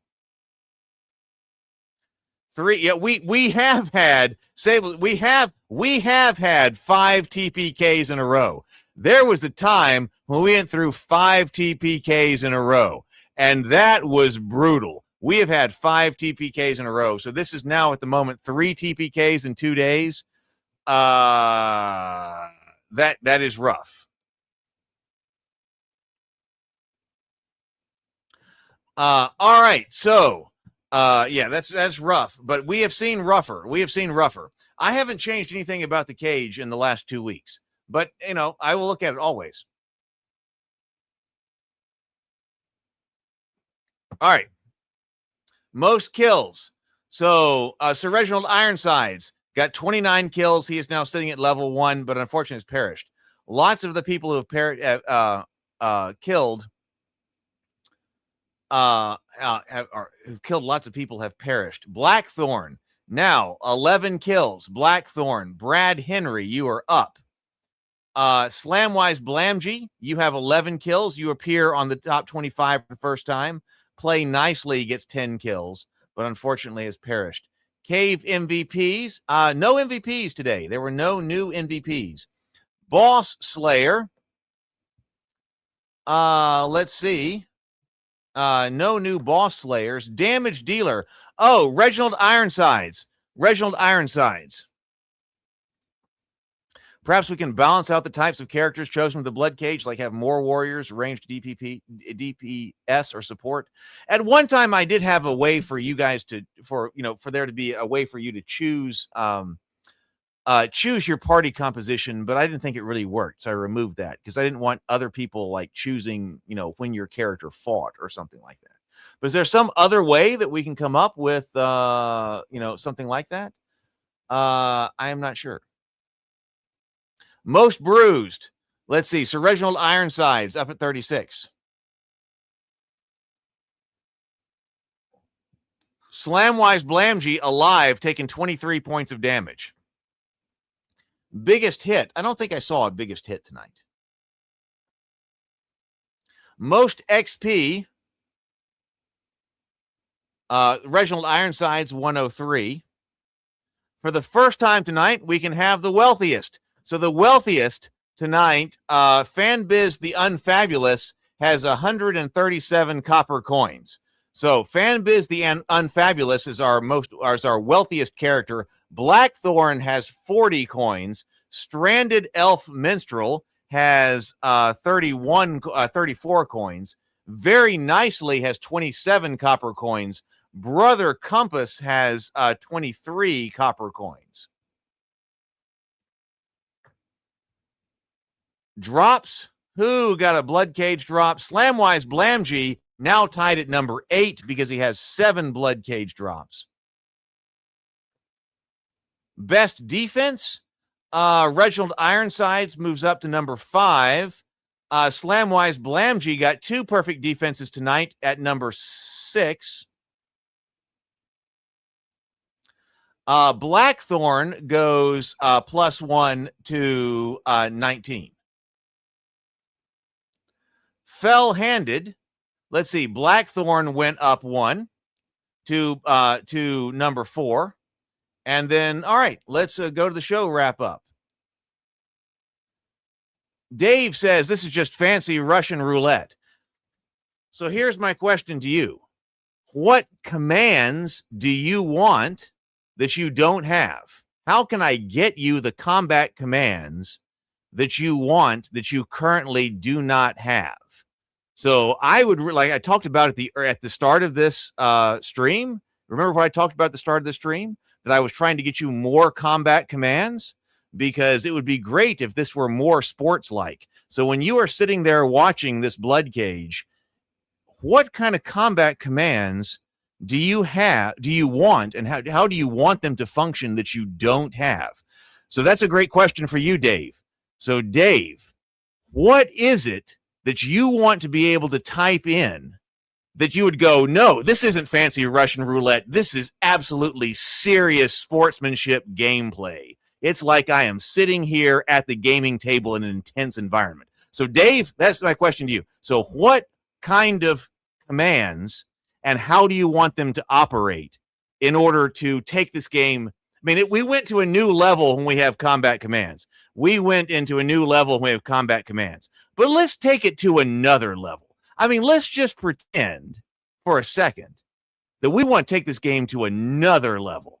So what is it that you would feel like I am in absolute control of my character, just like I am at the gaming table? Anyone can answer that question. Anyone can answer that question. I would love to hear your answers, because what is it that's going to, we did a huge jump up with combat commands.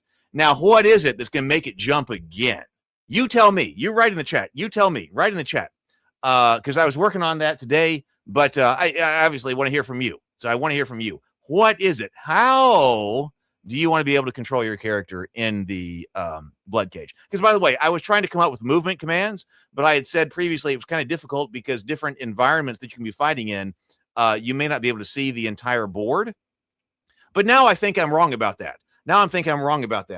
All we're fighting in is the Bloodcage right now. So why does it matter if the movement command isn't something that is going to work when something else is added in? I think I should just get the movement command working for the Bloodcage. Exactly right. So you tell me. All right. So the Reckoning. There are 48 kills tonight. 20 characters fell. 1 new champion. 260 damage dealt. Fanbiz the Unfabulous is now our richest in the purse. We lost Sir Reginald Ironsides, Play Nicely. Old one leg Eileen.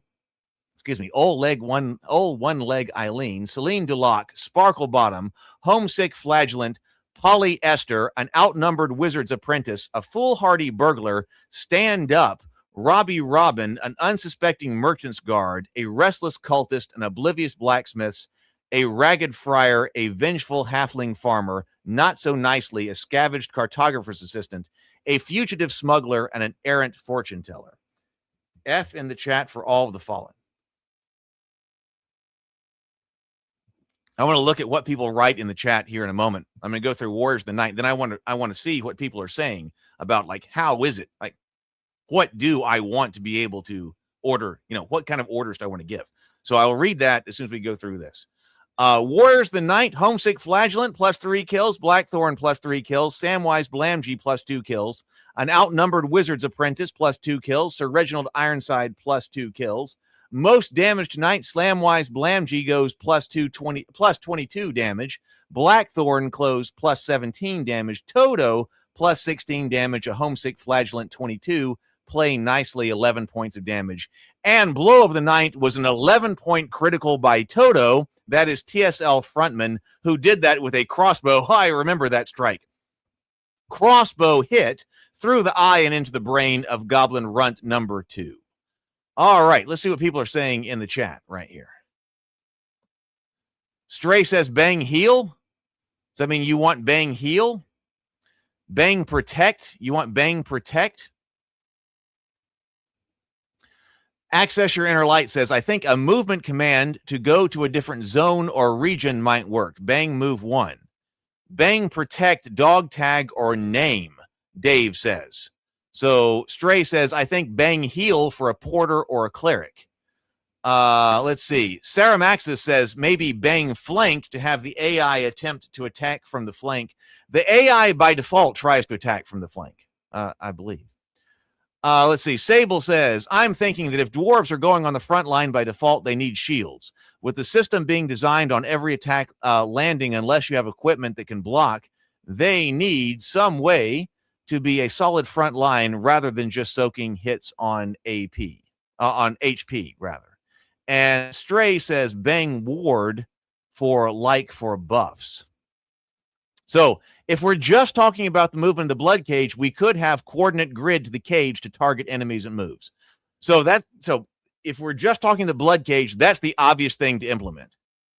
Put a coordinate grid on the Bloodcage, like letters across the top and numbers, across the side or something like that, so that you can say move, or bang A for advance or something like that, or bang M for move. Bang M, C3. Like, yeah. Or bang buff. Okay. Bang weak for attacking low health enemies.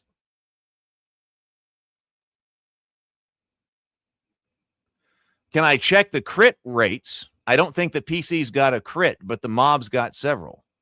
I can check the crit rates. Sure. What does that mean, Joe? Bang quake. I am not sure.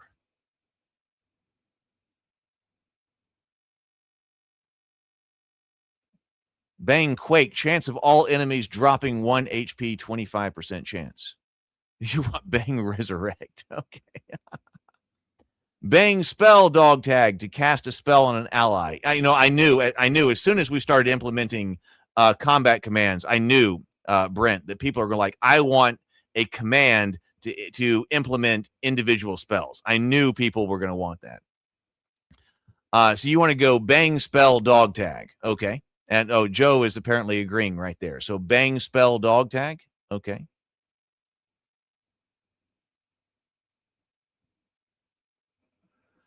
But if we have other stuff and level 1 characters that isn't on a grid, well, maybe what the answer is that we just do the grid coordinates on the Bloodcage, but then when we go to something that's larger that can't be shown on the entire screen, there just has to be a different system.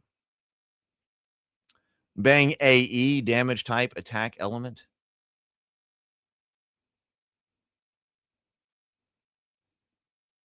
Oh, and Joe is looking at the website. Well, good. All right. Well, all right. So thank you very, very, very much. Thank you very, very much on all of the comments you've given me. I knew as soon as I started doing combat commands that people were going to want more. All right. Okay. So I'll work on that. I will work on that. And maybe we can try to get, basically a level 1 or version 1 of this game out by the 1st of September. Yeah, I know. Right now, Brent, like right there, right now, there are no dog tags on the monsters. There are no dog tags on the monsters. You'd have to have a dog tag. So if you want individual targeting, you would need something like a dog tag on the monster. Let's see. Yeah, I know. But on the other hand, you can't have too many. Right. Sable Phoenix is right. You can't have too many. Maybe we can go as high as 10. Maybe we can go as high as 10. But if I'm like, hey, here are your 30 combat commands, that's not going to work. We have a certain number of combat commands. I think we can add some more. I do think there's room to add some more, but I don't think we need, right, like 30 combat commands or something. That's not right. All right. Well, let's see. All right. So, right. So maybe 2 or 3 more. Okay. All right. Well, thank you very, very much for your feedback. Thank you very, very much. I'm going to start rewatching this episode tonight and start going through it. And I will see you tomorrow. Thank you so much for being here. And thank you so much for playing with me. I really appreciate it. Thank you very much, everyone who's been here. I really appreciate it. And I really enjoyed it tonight. Really enjoyed it. I'll see you tomorrow. Good night, everybody.